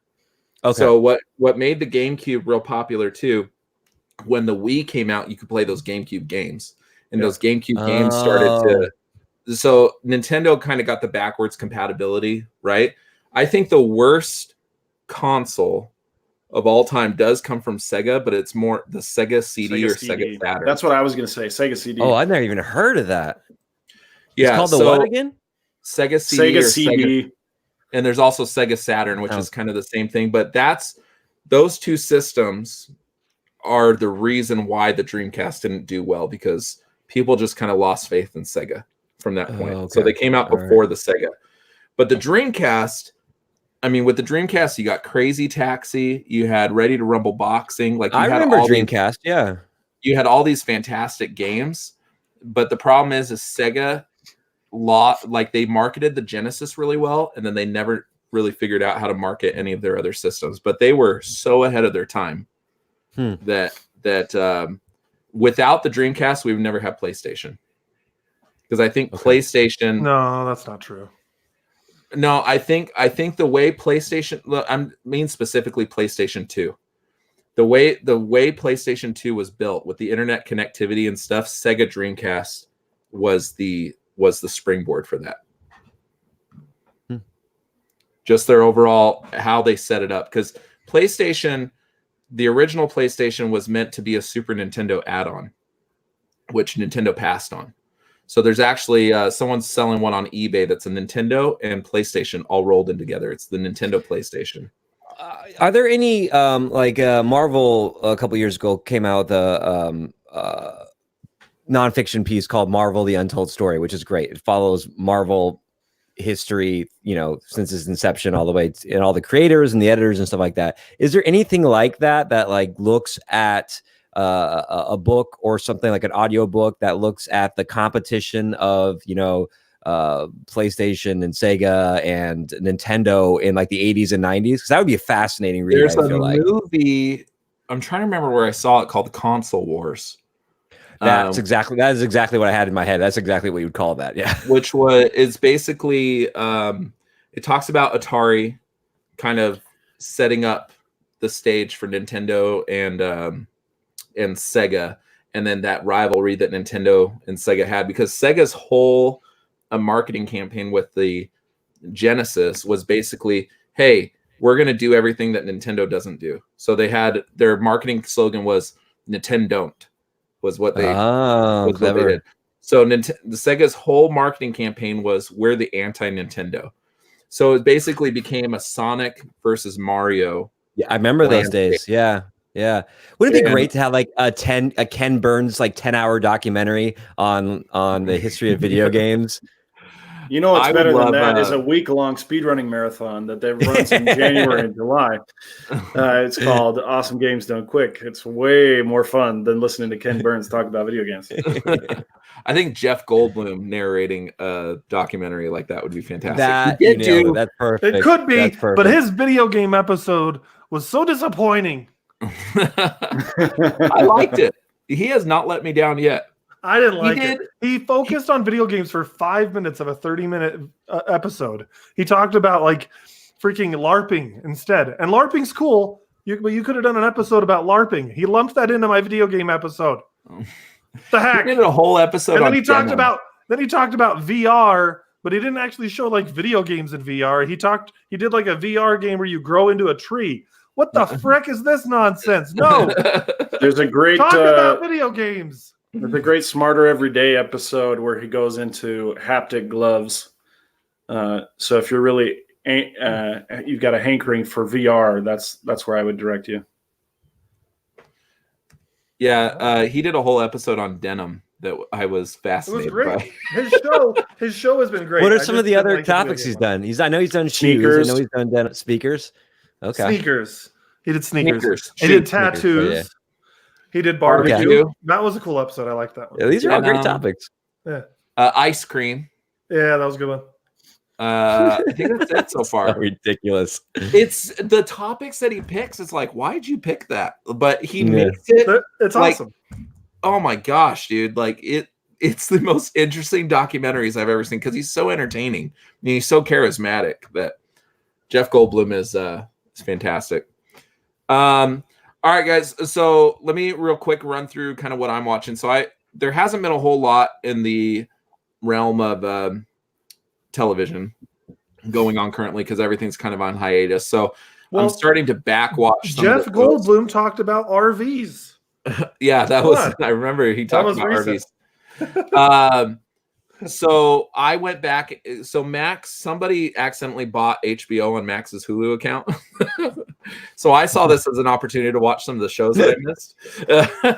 Yeah. So With my credit card. I recently just watched Barry with Bill Hader, which is one of the best television shows I've ever seen in my entire life. It's Bill Hader. It's the Fonz. Arthur Fonzarelli. I was calling by his proper name. Henry Winkler. Henry Winkler. Henry Winkler. Thank you. And basically, Bill Hader is a contract killer that decides that he doesn't want to be a contract killer anymore. He wants to go into acting. And Henry Winkler is an acting coach. But yet the world of contract killing constantly brings Bill Hader back into it. So he's trying to like separate these two worlds, and they're slowly starting to merge. But it's a fantastic show. He was just nominated for Best Actor, and I think the show was nominated for Best Drama at the Golden Globes. So the other one I'm watching is Silicon Valley, which is always a good laugh. But I'm going back and watching that one. Then the other one just had its season premiere. Is called Manifest on ABC, I think.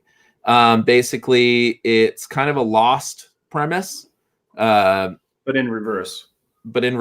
So these people take off in this plane. The plane vanishes for 5 years. They all think that they died. Then all of a sudden, the plane lands 5 years later. No time has passed for the people that were on the plane, and 5 years has passed for the people that were not on the plane. So, and now they're starting to like trying to figure out what happened, if they went through a wormhole or whatever. But it's a very interesting show. I like it so far better than Lost. Just because we already know they're not dead. So yeah. The ending of Lost ruined the whole series for me, but Manifest has been fantastic. But yeah, that's all I'm watching.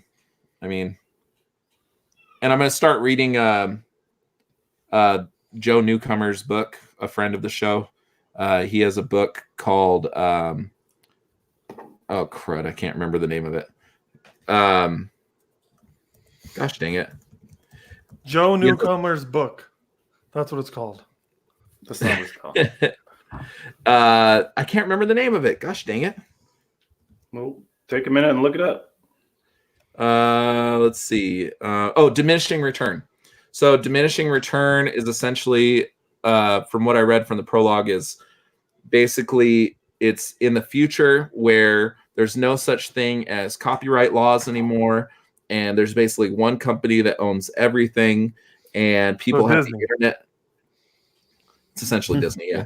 And people have the internet basically like implanted into their brains. So it's like they have like Spotify in their brains, like in this music. Everything's owned by this one big company. So I plan on reading that book this week. That sounds interesting. Yeah, it's a really interesting book. So I'm like 2 chapters in, and so far it's been good. But he sent that as a gift to me. So I kind of feel like I'm obligated to read it. Oh, for sure. Yeah.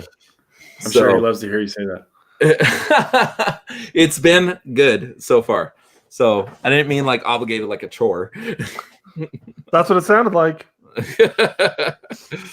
So let's get into the main topic of the show, because we've been talking for an hour and 20 minutes, and now seems as good a time as any to talk about the show. Stimulating conversation. So the 4 of us saw 1917. 3 of us legally, 1 not so. We'll have you guess who that was. So let's start with let's start with Travis's thoughts on the movie, since he's our guest, and we'll let him kind of steer this ship in the direction it's going to be going. So Travis, what did you think about Sam Mendes's 1917? Yeah, so there's a lot of things you get, like verbs to put to it, like I loved it, or I enjoyed it. I thoroughly enjoyed the movie. I think going into it, the war movie genre is something that I've watched many war movies. I wouldn't say that I'm an expert in them, nor would I say am I always keeping my ear to the grindstone when the next one's coming out. I think the movie Sam Mendes does some things that are different, which I'm sure we'll talk about as far as the cutting or the editing or the progress of the film that make it different enough from some other World War I movies. I thought that it's, in comics, talk about like street level characters, and then we talk about those big superhero storylines. And this almost feels like the equivalent of like a street level character version of it, where we're seeing the war through a very limited perspective of 1/2 characters, and just really literally following them through this war and the movie. So I thought that was a really interesting. I think you cannot talk about this movie without talking about the perspective in which it's done, and I think it was done really well, that perspective. So those are my general thoughts on that. All right. And then we could talk. I have a bunch of specific things in here, but that was kind of like my general thing. I didn't know if we wanted to go into like, let's talk about this. Oh, Well, we'll get there. We're gonna do like kind of our general thoughts. Yeah. So my general, I enjoyed it. Perspective. Sam, what I'm always really interested to hear your thoughts on these movies, because you kind of have a way of breaking them down. Sorry, I got distracted by the football game. You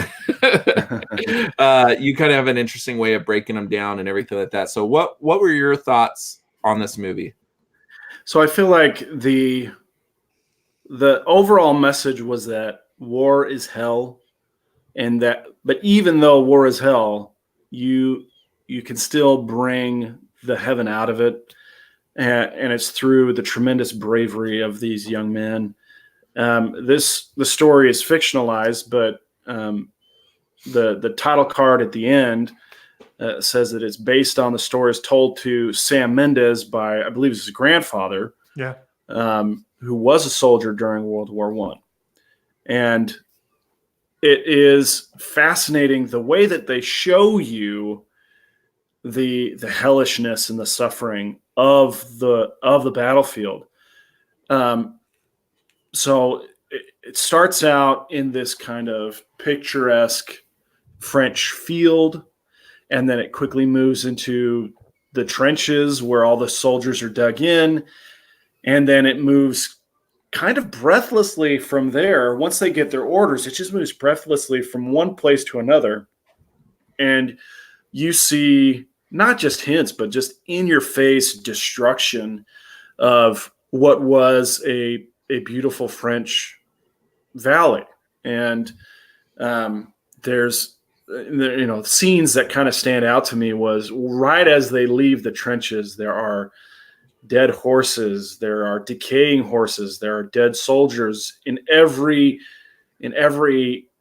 crater, bomb crater left behind. There's a body, or in various stages of decay, in various stages of burial, and it just shows you the absolute hellishness of World War I. And these little details they add up, they pile up really quick. And then it seems like it's just, an afternoon's walk. It's not even that long. I mean, if they were just walking straight there, probably the whole thing would take them. They could have gotten there before sundown.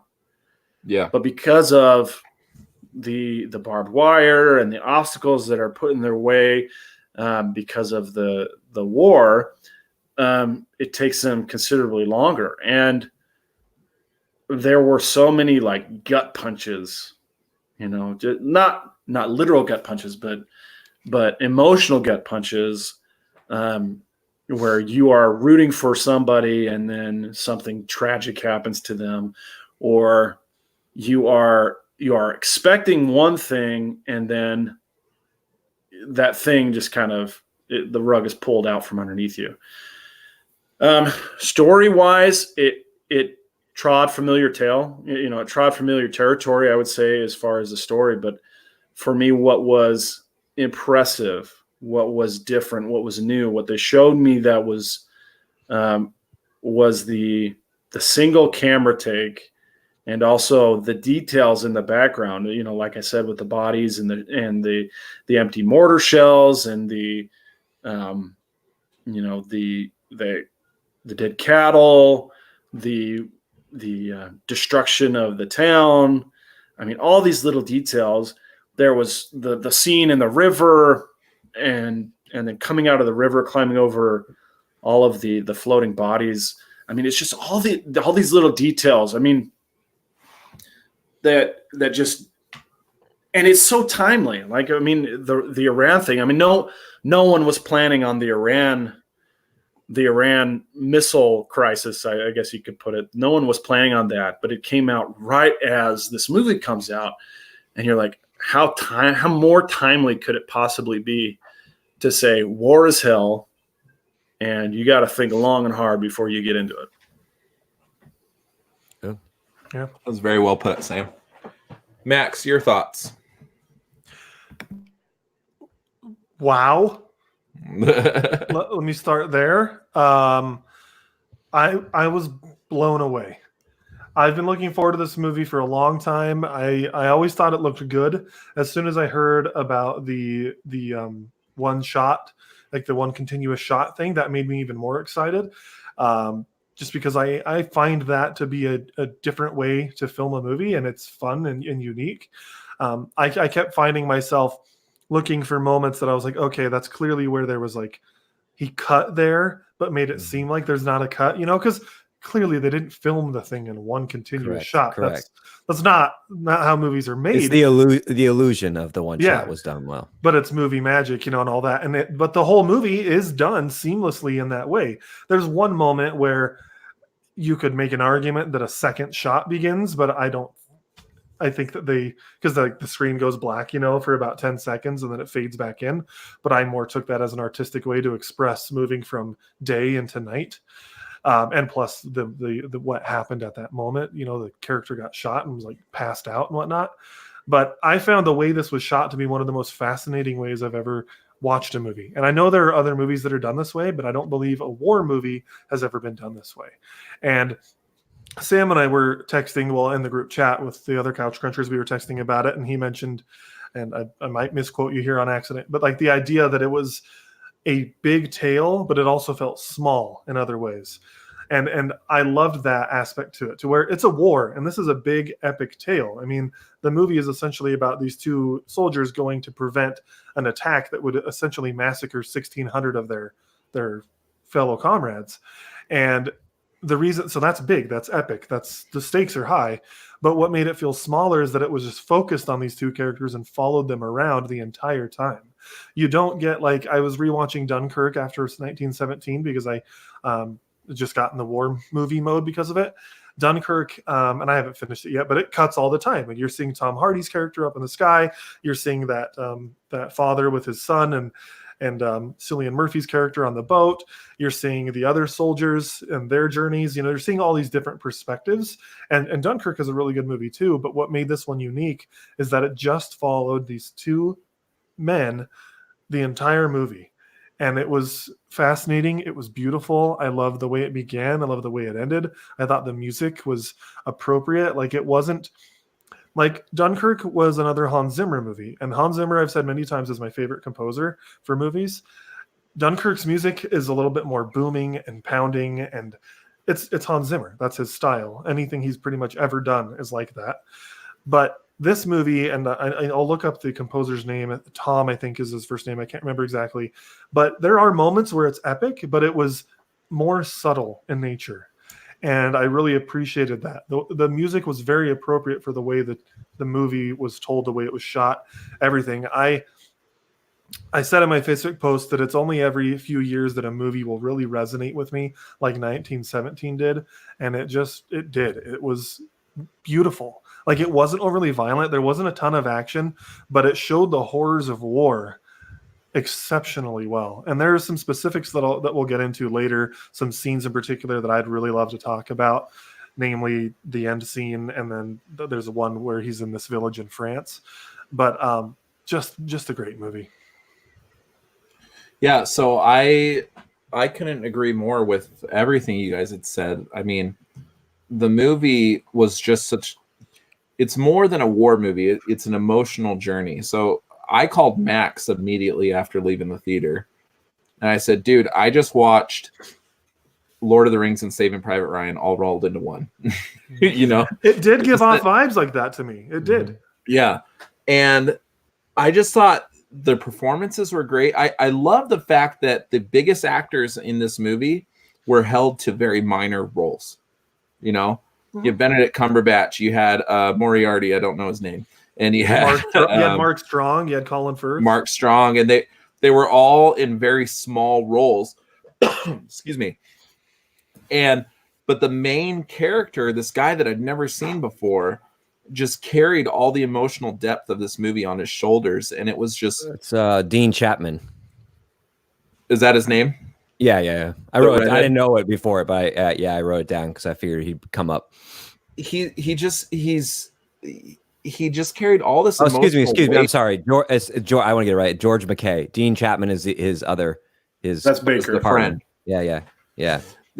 Just carrying all the emotional weight of this movie and it being all in one shot like that. I understand it's not really one shot, but there's no moments where this guy's really not in the movie. So the camera's constantly on him. To carry all that emotional weight is something that some of the most seasoned actors available aren't able to do. And he did such an outstanding job. What the thing I liked the most, though, that I kind of noticed was, in addition to doing the one shot, from the beginning to the movie to the end of the movie, the color tones change. In the beginning of the movie, they're sitting in that field and it's very bright greens and vibrant colors. It's this beautiful field. By the end of the movie, it turns into a lot of gray tones, and it mostly changes right when he goes into the river, where it's really blue and cold colors. But at the end of the movie, it's like really gray and everything like that. And I think that was intentional to show, these guys were not really playing a huge role in the war in the beginning of the movie. And by the end of the movie, they play one of the biggest roles in the war. And to show the emotional fatigue that happens from the start to the end, that color tone changing kind of illustrates that. So it's just everything that was done in this movie was just kind of meant to grip you emotionally, have you on the edge of your seat. There's a lot of moments that are very subtle. There's not a whole lot of dialogue happening, and you're gripping on everything that's happening in the thing. But there's not a whole lot. You know what I'm saying? I'm trying to find an eloquent way of putting this, but it's moments of silence but it's gripping you emotionally. Yeah, so maybe we start off talking about the pace of it. And I think that's what was done really well. This talks about that illusion of one shot, and also the pace, and also those quiet moments. There's not a lot of dialogue in this movie, but when you keep that camera moving, a story moves, right? A story should be moving and progressing. Now, normally we make that movement through dialogue and events happening, new information being added to a scene, or new information being added to a story. But what they're doing is they're actually using the movement of the camera to keep the story moving in those quiet parts. So even though there's not new information being added verbally or through the script, we have the camera moving, which gives us the sense of an audience that we are still moving forward on this journey. The story is still progressing. So it allows the audience, I don't want to say to breathe more, because you don't really get a lot of opportunity to breathe in this movie. I think Sam used the word breathless very correctly in his initial review of it. But I like how Mendes almost, because quiet moments in a movie, they're used all the time. We have a quiet moment, but they're usually used to punctuate a point. This keeps the story moving visually in there. I think that illusion of one shot is one of the more novelty aspects of this movie, but it also allows for those quieter scenes to keep you in as an audience, to keep that tension and to keep that kind of movement and momentum through the story. I feel like the silent moments, I think, are almost akin to the way horror movies use them, where you have a silent moment and then something jumps out at you to get you out of your seat. I feel like they were using that same tactic, not to have something jump out of you, but the silence was building that tension and building that emotion and everything. And like suddenly, finally, something happened where it was like this payoff, you know? And I feel that they kind of borrowed that from, and Sam Mendes has done a few horror movies from what I understand. Is that, I think he did the Emily Rose movie. I don't know. I know mostly from James Bond. There's another Mendes who I think does like some of the horror stuff. Like Sam Mendes has done like Revolutionary Road, Road to Perdition, Jarhead, American Beauty. He's done like tons of or several James Bond movies.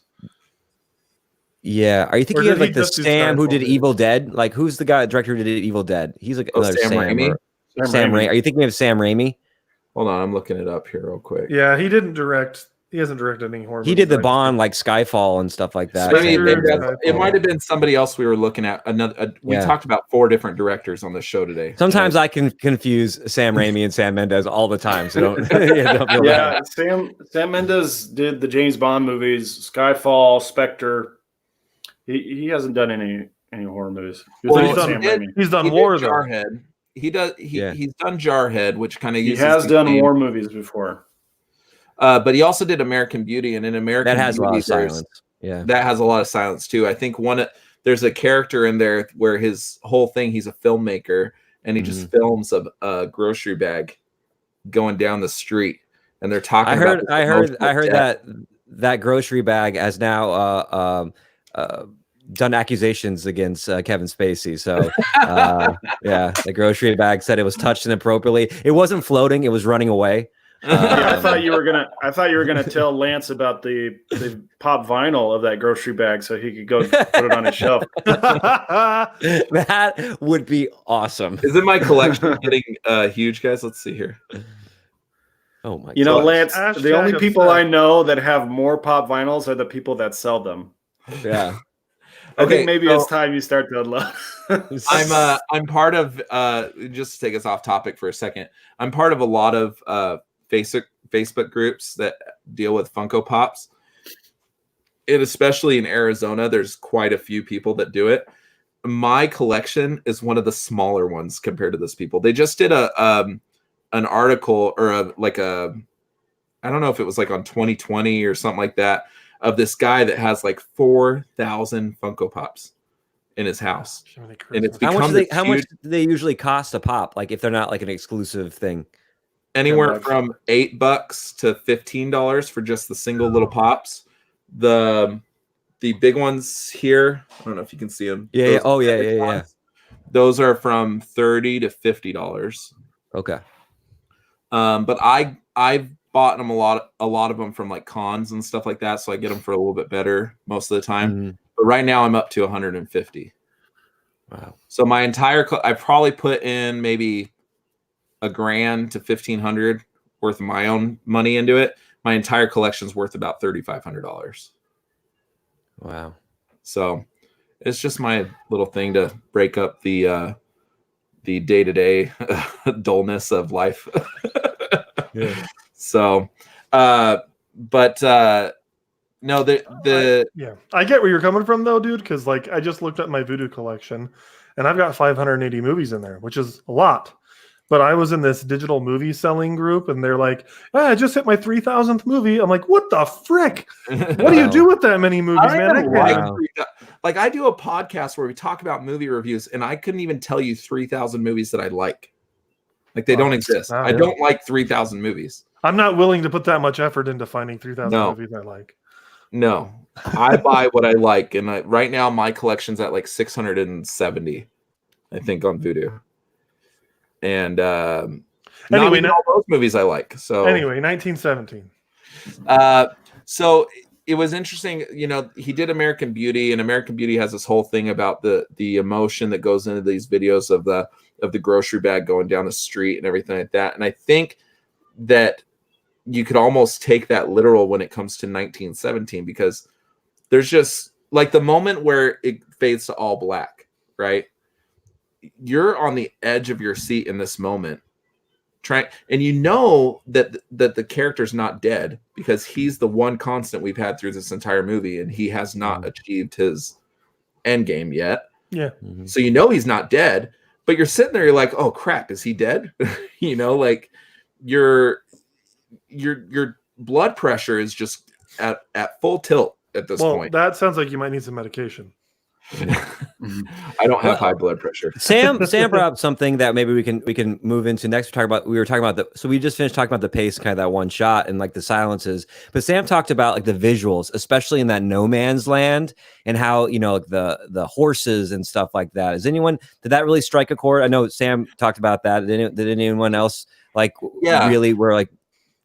I thought it was pretty cool because it not only did it show all these carcasses, but it showed them in varying stages of decay, and it showed how long the battle actually took place at this location, because you saw a horse that looked like he maybe just died a couple days ago, and then you go a little further and there's a horse where the skull is already exposed and everything like that, and he's obviously been dead for some time longer, and it just shows how long this battle took place and how wide the valley was of this battle taking place. I mean, they were go ahead.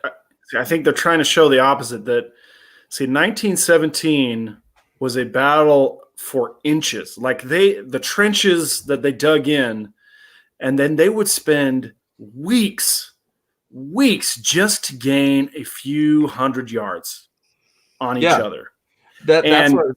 Oh, go ahead. And so the scope of this movie physically is very small. He says it's 8 or 9 miles, which they could have walked, like I said, 2 or 3 hours without a problem. If there were no obstacles, it would have taken them 2 or 3 hours. But the amount of death that was in between the one trench and the other was astronomical. Yeah. Like it was incredible how they portrayed, how they were able to show every, like, between the barbed wire in the hand to the overturned tank in the crater to the dead soldiers just kind of smushed and buried it halfway or all the way in the mud, and then or the moment everywhere. when he sticks his freaking bleeding hand into a corpse that's halfway through decay. I was like, he's going to have to disinfect. That's what I was thinking. I thought he was going to get an infection later in the movie, but then I thought it was going to come up too. I wrote down here, based on the kind of what Sam was talking about, how it shows that I thought a lot of those scenes were very claustrophobic. The camera never really tilted up, and it did it very strategically to show you like the beauty of the fields like that. Otherwise, it was pretty tight profile. But when they were crawling through no man's land, it reminded me of the walls in Alien. You know, how the walls are kind of they're almost like bio, like there's little skeletons and spines sticking out of the walls. And when they're crawling through no man's, the way the camera goes, you see a horse head, you see a skull, you see a tank, you see barbed wire. It reminded me of like that Ridley Scott walls in Alien, where it's claustrophobic and there's just death embedded into the actual landscape of the war. It's like the war and the land have become like one thing. I thought that was it was beautiful. The visuals in that no man's land were disturbing yet beautifully done. And the fact when you see all these bodies and everything, it you don't really see the emotional impact that it has on the characters. It's like there's a scene where he comes out of the river and he's crawling through all those like bloated bodies. That part, right? Haunting. And how he just kind of crawled through them. Like I would have been like, oh, there's a body here. You know what I mean? But you don't get that reaction from him. And then he gets out and he starts throwing up. And I think that was more not so after what he's been through. I think that was more so from the chase and almost being killed rather than the bodies that were there. Like it just shows you the emotional impact of war and how these boys basically go off to war and basically return as these, hard cut men, you know what I mean? Because they've seen shit, right? They've seen things that have hardened them, and you can see the hardness of him progress through this movie. I want to talk about something you mentioned, Lance, about the colors. The colors I thought were used very skillfully to indicate we just passed one level. We're coming into the next level. So it's like they were kind of used as like bookends for each chapter. So as they walk out of the very first scene is this beautiful forest glade, and they walk from the beautiful forest meadow, and then they go into the trench, and the color immediately changes from green to brown. And then it goes from brown to like a pale, like the paleness of death, right? The pale of the horse skeletons. The landscape is very pale. And then it goes into the enemy bunker where it's all dark and kind of a dank, a moist brown, cavernous type of feel. And then it goes back to pale. And then it goes into a nice green meadow where there's life. There's things happening there. And one of the things that drove me crazy was that you could not see over the ridge on the other side of the farm, right? You see the dogfight in the sky, but you can't see over that ridge to the next town. And so like every color was just like captured in this one physical geographical space. And then they would move to the next space that was also confined. And so it went from the green of that little farm to the gray of the destroyed town, to the blue of the river, then back to the green of the forest, and then back to the pale of the new trenches that he was in. And then it finally ends up with the same exact place where he starts, right? He leans up against that tree, which is exactly where the movie began. And to me, that's like every day of war, could be like this for a soldier.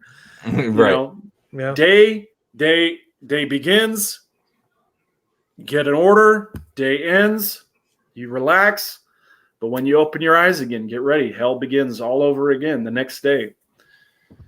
And so the framing of each chapter of the narrative was very well done, not just with the story, but also visually. It cued you in that each chapter had just begun and ended, and then to have it end where it began, I thought was just beautiful. Me too. I loved that. Hero's journey. Now, Max, you based on your response, I think we all liked it, but you like really loved it. So you talked about the music in there. What's something else that like really struck to you that you want to dive into a little more? Several things. So Travis has like become our host for the 1917. I know, dude. No, I think we're naturally like hitting like individual parts. No, and I can see you salivating over there, Max. I'm like, let's get this guy in here. There are some things that I want to talk about, but I'm waiting my turn. So the music I really liked, and just to clarify, Thomas Newman is the name. Yeah, Thomas Newman is the name of the composer for this, and he's done a few other things such as The Judge, the Tolkien movie, Thank You for Your Service, Skyfall, Passengers. He's done a few things. Not a composer I was like that was on my radar necessarily, but yeah, the music was one of the things. The cinematography was another, but there were a few scenes that just really hit me, and one of them was the one Sam just talked about at the end, because you see at the beginning, yes, it opens up. And it's beautiful, and the colors are vibrant, and they're in this beautiful meadow, and it's so peaceful. And then he goes through hell, and it gives you that journey of going through hell and then back, hell and back, because he goes through all of this horrible experience in one day, and then he just goes back to this beautiful meadow with this tree. He leans back and he's enjoying his day. It's Frodo. It's that pastoral beginning and that pastoral ending. And literally, I think they both like have that very kind of Hobbiton vibe to it. And that's why it felt Lord of the Rings-ish to me. It felt like Sam and Frodo's journey together. But then, of course, it's war, so it had that Saving Private Ryan vibe to me too, where you've got a mission and you're on that mission and you're focused. And so much of what Tolkien took from that Lord of the Rings was, World War, in stuff on the trench and warfare. World War I itself, industrialization. Because he was in the war, and so there was a few scenes, and the end was one of them. Another was the death of is it Banks? Blake, Blake, I think that I didn't see coming, because here's something that I found interesting. So the movie basically starts. Blake is the focus, and it's following him more so than it's following the other character. Schofield. Schofield, yes. So it's following Blake more so than it's following Schofield. And then there's a moment where they get to that, where the dogfight happens, to that like farm area, where it all of a sudden starts to follow Schofield. And then it's at that moment where the movie becomes his perspective. I don't know if you guys noticed this, because it turned to him at that moment where it had been following Blake the entire time pretty much. And then he goes off to get the milk, the dogfight happens, and then Blake gets killed, which I found that moment to be very heartwarming and not heartwarming, sad, because here Blake is trying to do a good thing and save his enemy. He's trying to, which people did in those wars, like we're all human beings, and he's trying to help another person, even though it's his enemy. And then he gets killed by that same person he's trying to help. I'm teaching my 6th graders the hero's journey right now. So we're going through doing the hero's journey. Yeah. And, it's that one monomyth that Joseph Campbell talks about that all stories are kind of based off of. And so what good storytellers do is they stay within that frame, but then they find new ways to tell that story. And what you talked about, Max, there, that switching of the protagonist, it was Blake's journey. And he consumed much of the visual of that time, and he was kind of the thrust. And I think that switch is really interesting because it suggests something about war and like your comrades in there, is that sometimes it's not your journey. You as a soldier in war, like your partner, like you take up their journey. Like he picks up his journey. It's not his. They have that scene where he goes, "Why did you pick me? This isn't my thing. Like you always pick me. Like why?" And he ends up actually taking the mantle and finishing his journey in a way which is a testament to how close of the bonds of war can make you, where you're willing. He felt like he had to finish that his buddy's journey for him. I thought that was very emotionally resonating. He went reluctantly, and then he finished it with he had so many of his own men in his way, and he pushed past all of them. Basically, them trying to stop him from saving their lives. Now, they didn't know that, but he didn't even want to go on this journey to begin with, and he had so much resolve, and he was so determined, and that was just so powerful to me. I think something that played a role in that too was when Blake died, there was so much talk about his mother and writing his mother and stuff, and I think the realization of Blake died, if I don't do this, the brother's going to die, and that's two boys that this mother's going to have to bury, right? Mm.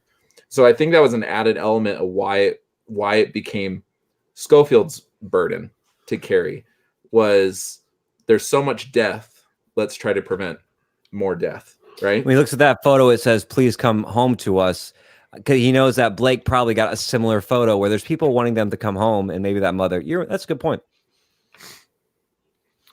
I love that. I want to just bring up the two shots that brought up an audible response from the audience in the theater where I was at. The first was when Schofield's hand gets punctured by the barbed wire. The audience, everyone in the audience, myself included, did one of these. Every single person. You know? Mine too, my theater. And then the other one was the tolling of the bell. After he makes it into this French town, and he's been knocked out for who knows how long, but it's dark outside, and then everyone in the audience was like whispering, counting along with the bell chimes. Yep. And I could hear the people around me counting along with the characters in the movie. And I thought those were very powerful moments. It reminded me of when I went and saw A Quiet Place, because during A Quiet Place, the whole theater was silent. And no one munched their popcorn. No one slurped their drinks. I don't know that anyone really even breathed for the almost 2 hours of that movie.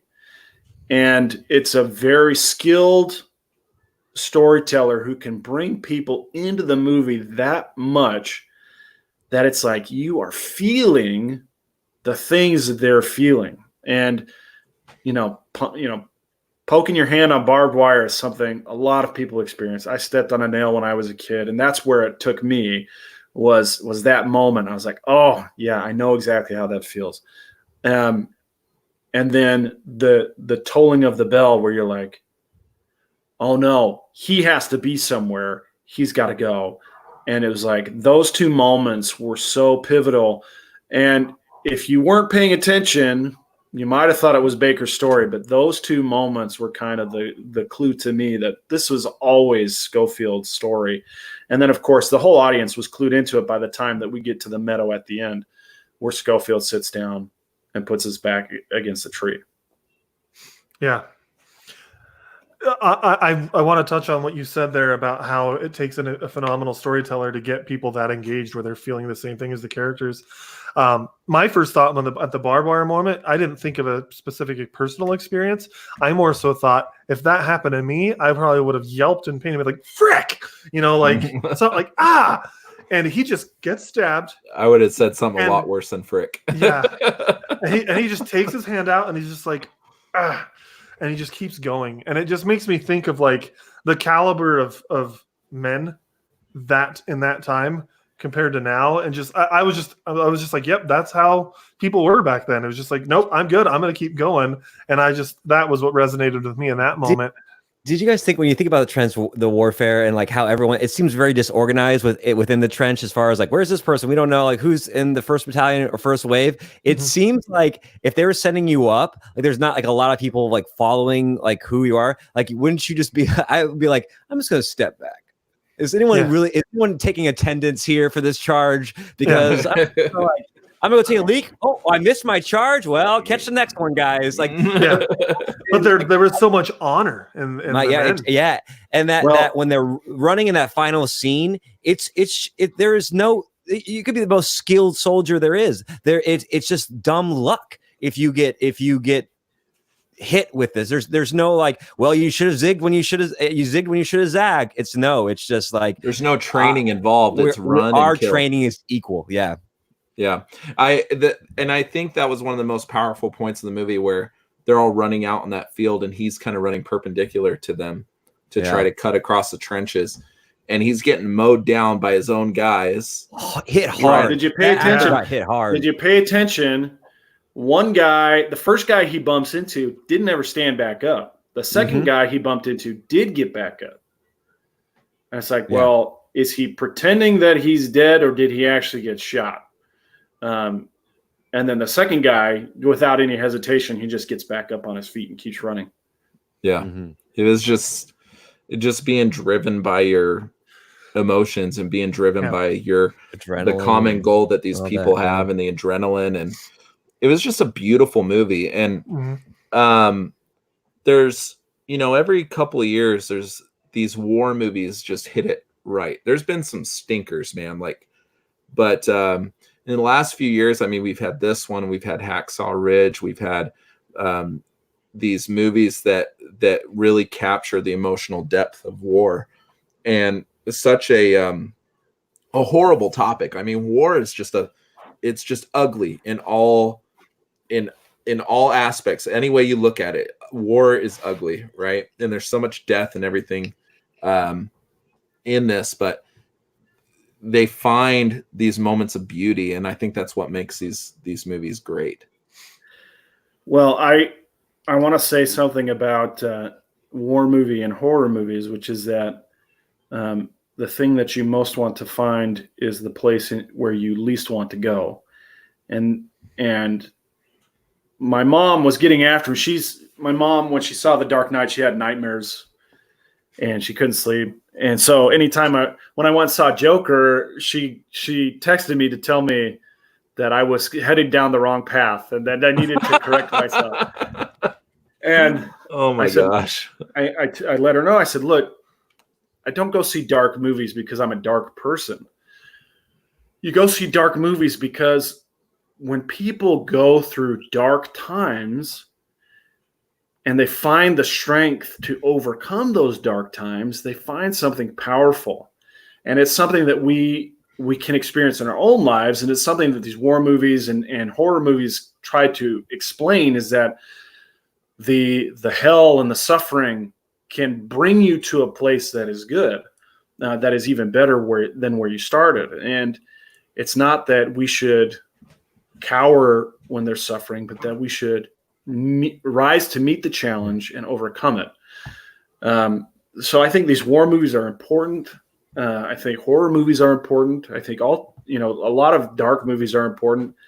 I mean, there are, what they call torture porn or gore porn movies where it's just the violence for the violence sake. But slasher flicks. But when you can use these types of stories to really bring meaning back into the cultural dialogue about war and about horrific experiences that people go through, and it's something very powerful and something that a lot of us don't experience on a daily basis, but through these movies we get a glimpse, just the slightest glimpse to what soldiers in the past and even those today experience. That's why I hate some of these horror movies that have been coming out. They have this trend of the end of the movie ends with no, like, The Grudge last week, for instance. The end of the movie, you think it's a horrible movie, don't go watch it. Like, it's awful. Don't waste your time. I'm going to spoil the crap out of it right now. But the end of the movie, you think that she's overcome these monsters or whatever, demons, and turns out she didn't, and that's how the movie ends. And it's like, well, I just wasted, an hour and a half or 2 hours, however long that movie is, with zero payoff whatsoever. There's not going to be a sequel to this movie, thank goodness, but I don't like that about horror movies. You watch horror movies to not so that the bad guy prevails. You want to see the heroine or the hero prevail. And I don't like that about these new horror movies. I think that's objective. Some horror movies are meant for the bad guy to win. Well, I think horror is very effective, and war movies are effective when the things that they show you can be metaphorical, or even maybe not metaphorical, but something that they help us understand the real horrors that we experience in life. Whether it's abuse, whether it's violence, whether it's war, whether it's other kinds of trauma. I think that's where horror really does its thing, is that it helps people understand and cope with real life trauma. Yeah. Right. It's very Dante's Inferno, those layers. It's kind of Apocalypse Now too, where each place gets a little bit darker and stuff like that until you come back out. And that's why that beautiful scene at the end where he has come from it. I'm worried about Schofield. I mean, one of the things with war is that PTSD. It's like you grow, you overcome, like you slay your dragon in this moment. We don't see, these soldiers, they come back, whatever war it is, and the dragon follows them. Yeah, it is that, the sense to it. Like Schofield's effed, man. Like that's tough. I mean, like some people can, I don't know, no one ever gets over it. Some people can manage that experience that was so, like, I can't believe I did that. Other people like succumb to that. And I was looking at his picture of his wife and daughter at the end, and I go, who is he going to be when he comes back to them? Is there a sense that he's more loving and more appreciative, or is there a sense that this experience has changed him into the ability that he's unable to feel some of those things that he had? You can't put your hand through the body cavity of a dead man and come back from that unscathed, unless you're getting paid like as a doctor. Right. Like, that alone, I mean, would traumatize me for life. Your sentiment there, Travis, was actually given voice by Mark Strong's character, who says, "You probably already know this, but it's best not to dwell." Yes. Get up. Yes. Yeah. Well said. Yeah. Yeah. Oh, remember he said, like, I couldn't hear the line in my version of the film very well. What does he say? He says, make sure they're witnesses, because some men love to fight. Is that what you said? Because I thought you said make sure there are no witnesses, but then I'm like, well, it makes sense if you said make sure there are witnesses. He said make sure there are witnesses. Yeah. It was something to the effect of, because some men just love the fight. Yeah. Yeah, Great, I thought, great line. Great advice too. Great advice and great line. Like great life advice. yes, yeah, I agree. I don't know that line was well paid off by the scene, but because there were already witnesses, he didn't have to go find them. I thought the same thing too. I thought when that line came up, I was like, "Oh, he's going to have to remember that and find witnesses," but that wasn't the case. Which makes you wonder why they put it in. Yeah. Well, you see Cumberbatch hesitate. Like, I wonder if there weren't witnesses. Would like he goes read the letter, but I guess he didn't read it out loud. He reads it to himself. Yeah, you make a good point. Sorry, take it back. No, I agree with that. I think that Cumberbatch's character would have continued with the war had there not been witnesses there.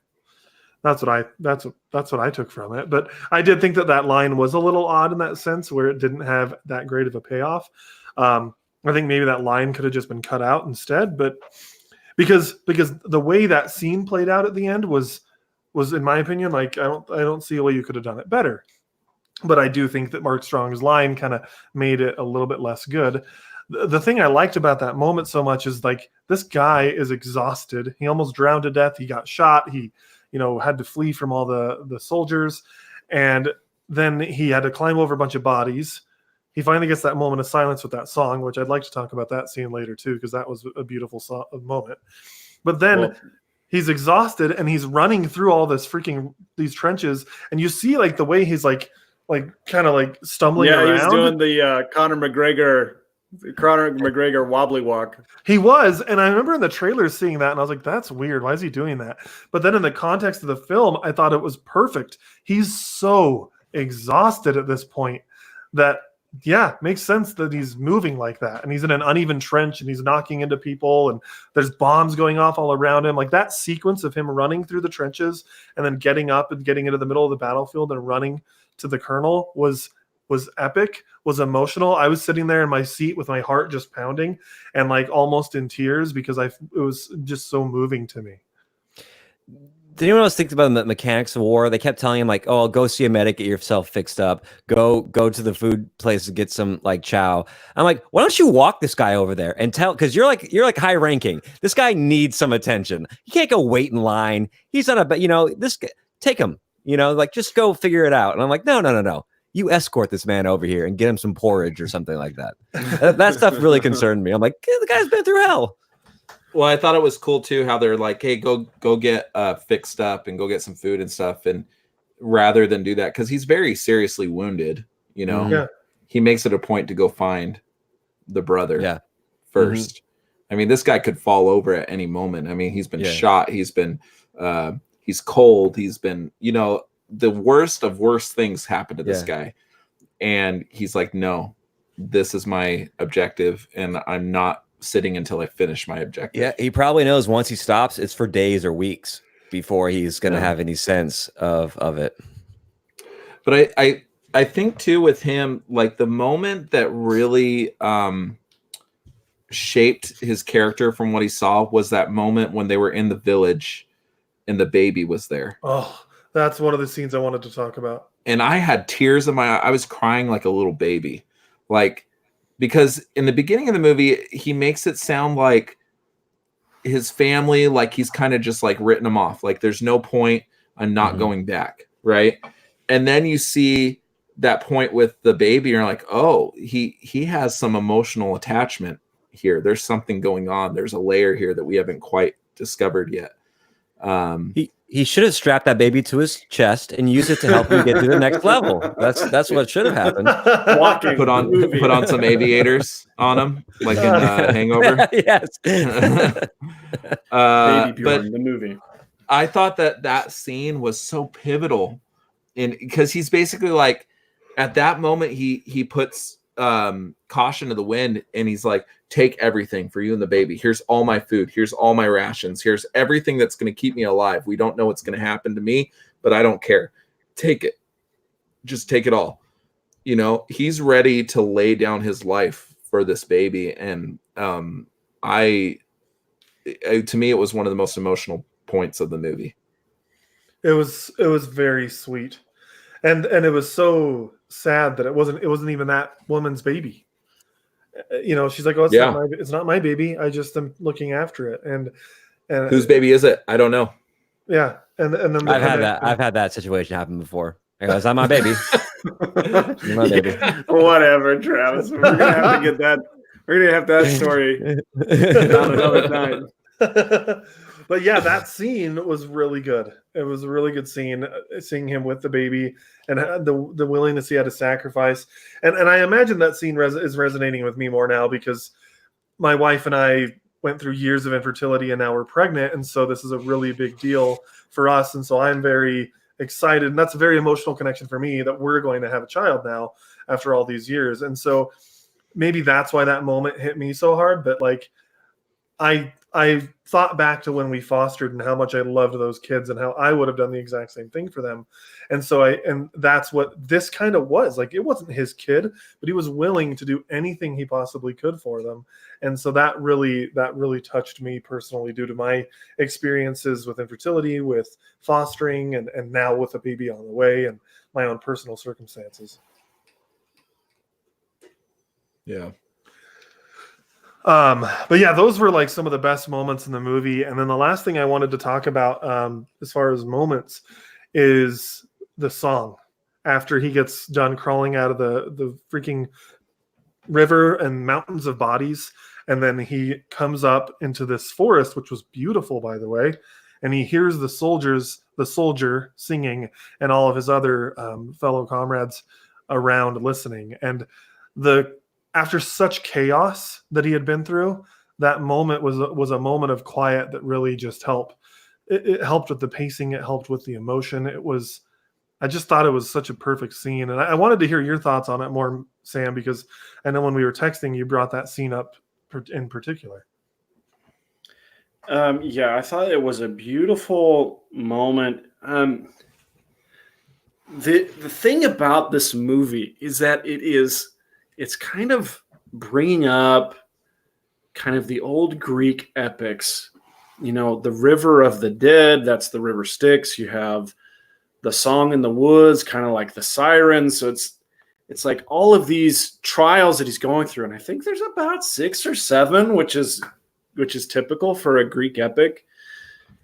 And so all of these moments are kind of resonating with these kind of epic moments from long, long ago. And so it's important to have that guy singing because that's part of the Greek epic story structure. The song itself was beautifully performed. It was a haunting lyric, and it just seemed to me like, the moment where Odysseus is on this island and he's kind of like in this haze and he doesn't know what's going on. He's kind of losing track of time. And then something brings him out of it. And then he has to run to finish his quest to get back home. And the Lotus Eaters. Yeah, exactly. The Lotus Eaters. And it's just all of the little chapters that were also visually cued with the different colors, but also kind of felt like levels in a video game, but they were kind of like these chapters in the Greek epics where the heroes are moving from one place to another, and they're finding one struggle in each place that they overcome and are able to get to the next place. And then finally, the last one is this music, which seems soothing at the moment, but it is wasting his time, and he needs to get somewhere quick. It just was. It was a beautiful melody, but Don't dwell. It just brought Don't all dwell. that Mark stuff. Strong Yeah, said exactly. it. Brought Yeah. all those things up. And it's like you got to keep moving. Got to keep moving.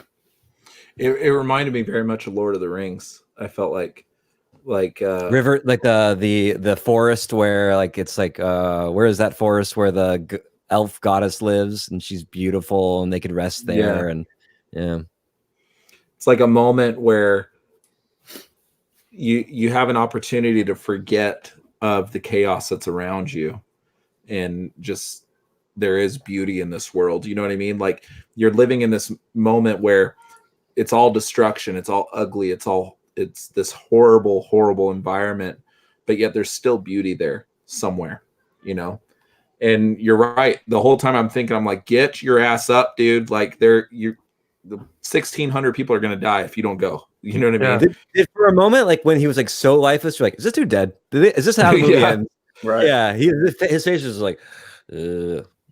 And it's the one scene of the movie when it takes on, when he becomes the focal point of the movie, where for a second you don't see him because it's going through all this other stuff, and you're like, oh, where'd he go? Like, you know, it's the one point where you're like, you don't know if he's passed out, you don't know anything. It's just focusing on the beauty that's around him in this pivotal moment. But, Yeah. Well done, gentlemen. Well done. well, I feel like we went our own little like trench journey here. Yeah. This was a pretty. This is longer deep than the conversation. yeah, you know, it's very rare that we get to watch movies like this that have a real emotional impact and get to talk about them on this show, because normally it's all capes and tights and Yeah, there wasn't enough batarangs in this movie. I could use some more batarangs. Rufio. But it's been a pleasure talking with you guys tonight. Travis, real quick, I want you to tell our listeners where they can find you and Comic Exposure and our buddy Josh, who one of these days we're going to have Josh on the show again. Yeah. He's a busy man. Comic Exposure, comicexposure.com, on iTunes, on Google Play, on your podcast apps. We do every other week. We're doing something similar to what you guys doing, where we're shooting the shit about topical stuff. But then our favorite parts are the other weeks we're doing like a comic book club. So we pick a graphic novel or trade and we delve deep into that. So for about an hour, we'll talk about a comic book trade, just like we talked about this movie today. Next week, we're doing Jason Aaron's run on Conan. Conan the Barbarian? Conan the Barbarian. So awesome. Not only we're going to focus on that Jason Aaron story, but you can't talk about Conan without bringing in all the other Conan stuff. So that's what, if you like Conan, stay tuned next week. Nice. Yeah, I was on your guys' show. You know, it's been too long. I need to come on again. Yeah, Astro City. But, we're really horrible about like coming up with a list of like what we're gonna read for the next month. But it's such a fun experience. It's basically like a little book club. You know, you get together and you talk about this book, and you can really dissect it.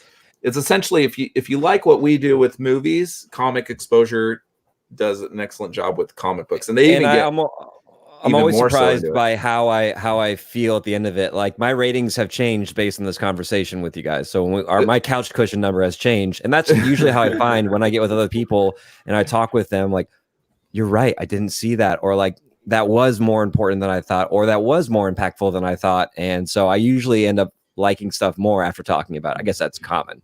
Yeah, like I didn't even think about that Mark Strong moment that we were talking about, where it didn't really have that payoff. I didn't even think about that until just now. So it kind of opened my eyes a little bit. It's cool to see everybody's perspective and everything, because I went and saw the movie by myself, and I'm assuming the three of you, Travis definitely saw it by himself, but I always go see movies from his by living myself. room. I love. Hey. I usually see every movie we talk about by myself. This week I took a friend. And this is like the one time where I wish I wouldn't have had a friend. And he was fine. He wasn't an issue. But I know. No, and here's the only reason I say this. Because of how like emotionally impactful the movie was for me, and when it ended, the whole theater was quiet. Because of that, I kind of wish that I had been by myself, so I could have just stayed in my seat and watched the entire credits roll. And with a friend there, and it was late, I was like, yeah, we got to get going. We have work in the morning. He probably needs to leave. And so I felt like I needed to get up and leave. Generally, that's not an issue. But for this movie, I just kind of wanted to sit in silence. Yeah, there's really only one person I like to see movies with, and that's my wife. But otherwise, if you go with someone else, I like to have me and just the screen. Yeah, me too. You know, just me and the screen sharing an experience.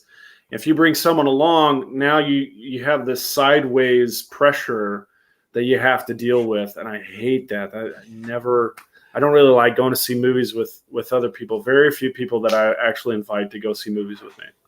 Well, you and I went and saw Gemini Man together. I wasn't bad, was I?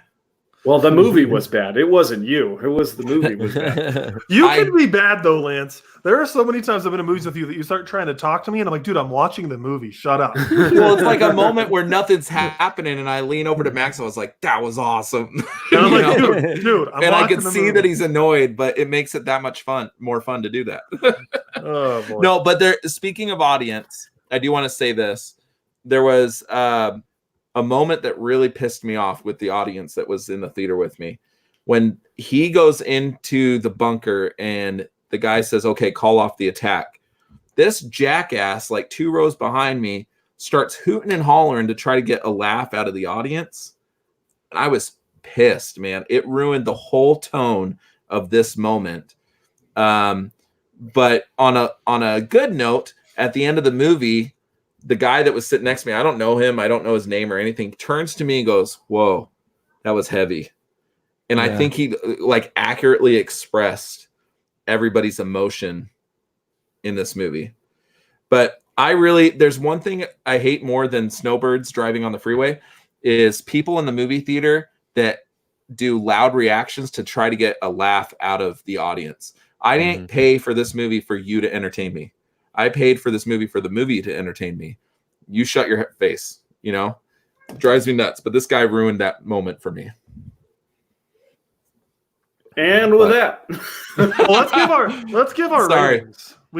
We started to do our outro. We haven't even done our ratings yet. So let's. Oh, that's right. Let's give. I those don't real do quick. this very often. Max is usually a showrunner, and he wanted to take a night off. So Well, you gave me crap about how. Oh, are you like the host now? Last week, so I was like, well, then fine. You do it. wasn't this more week. so. It wasn't more so crap. It was an opportunity for Max to be like, "Oh, I guess so," and then I could have gotten out of it forever. So I like doing it. I think it's fun. I don't mind putting the show notes together. You don't save them in the right place on the Google Drive. Yeah, sorry. Let's let our guest give his rating first. Travis, Remind me, 4 or 5 cushions. Which is the max? It's five. Five means that you will lay down fully on the couch and watch it and rewatch it and rewatch it and rewatch it. 4 is like you're leaning back on the side of the couch and you watch it and maybe rewatch it another time. I think my original thing was going to be 3.5 cushions out of 5, but after this conversation I'm going to go, it's certainly 4 and I'm leaning towards 4.5. I'll go 4.5 cushions. Okay. Sam? Yeah, I would say it's a 4. I'm going to go 4. It's worth a second watching. There's just so much visually to unpack in the movie. I think one watching was really good, but I don't think you got everything that you can get out of it in the first watching. Max? 5 out of 5. This one, my rating system is not. I'm still determining exactly what my rating system is at times, but mine's not quite the same as Sam's. Where I know like yours is like, how often am I going to want to rewatch this? Mine isn't necessarily that so much as how amazing did I think it was? You know, like was it a masterpiece to me? And to me, this was a masterpiece. And so for me, this is a 5 out of 5. So I'm kind of in between Sam and Max so this rating system, I think every movie is different. Is this a movie that I would like to see again? Yes, absolutely. Is this a movie that I think I can watch again? I don't know. Like, it's pretty emotional. And I don't see a time where I'm like, where I know the emotional roller coaster that I just went through, that I want to put myself through that again. The movies like that are hard for me. It's the reason I've only seen Saving Private Ryan like twice. You know what I mean? Because it's so emotionally draining. Avengers, I can watch 100 times, you know? So if it was Avengers Endgame, then give it 5 out of 5 stars based on Sam's rating system. So this I'll give 5 out of 5. No, 4.5 out of 5. Purely because it's a movie that I would like to see again, but I don't know if I could. So that's where I'm at. I will be seeing it again. I just don't know, man. Hacksaw Ridge is one of my favorite movies ever. Like, I think Andrew Garfield knocks it out of the park of that movie. I've seen it twice. Just because it's such a hard movie to watch. You know? Yeah. And I get emotionally invested in these movies, and I just don't know if I want to put myself through that willingly. I find it cathartic. So for me, it's like enjoyable. Yeah, that's not me. I cried like 2 or 3 times in this movie. And why would I want to cry? You know? That's what I'm saying. Cathartic. So, but Travis, thank you so much for coming on. It's always a pleasure. Oh yeah, thanks for having me. And you know it's an open invitation anytime you want to come on. Perfect. But make sure, so we're the Couch Crunchers, and Travis is from Comic Exposure. You can find Comic Exposure on comicexposure.com, right? Correct. And then Couch Crunchers on couchcrunchers.com. We're going to be doing WonderCon in a couple months, so please come and say hi to us at WonderCon. We'll be doing press there. And then next week, I think it sounds like we're probably doing Dr. Dolittle. We're talking about Dr. Dolittle next week, it sounds like. Correct, Max? Whatever. It's between Doolittle and Bad Boys. I don't really want to watch either. I'd rather just watch something I already own, but whatever.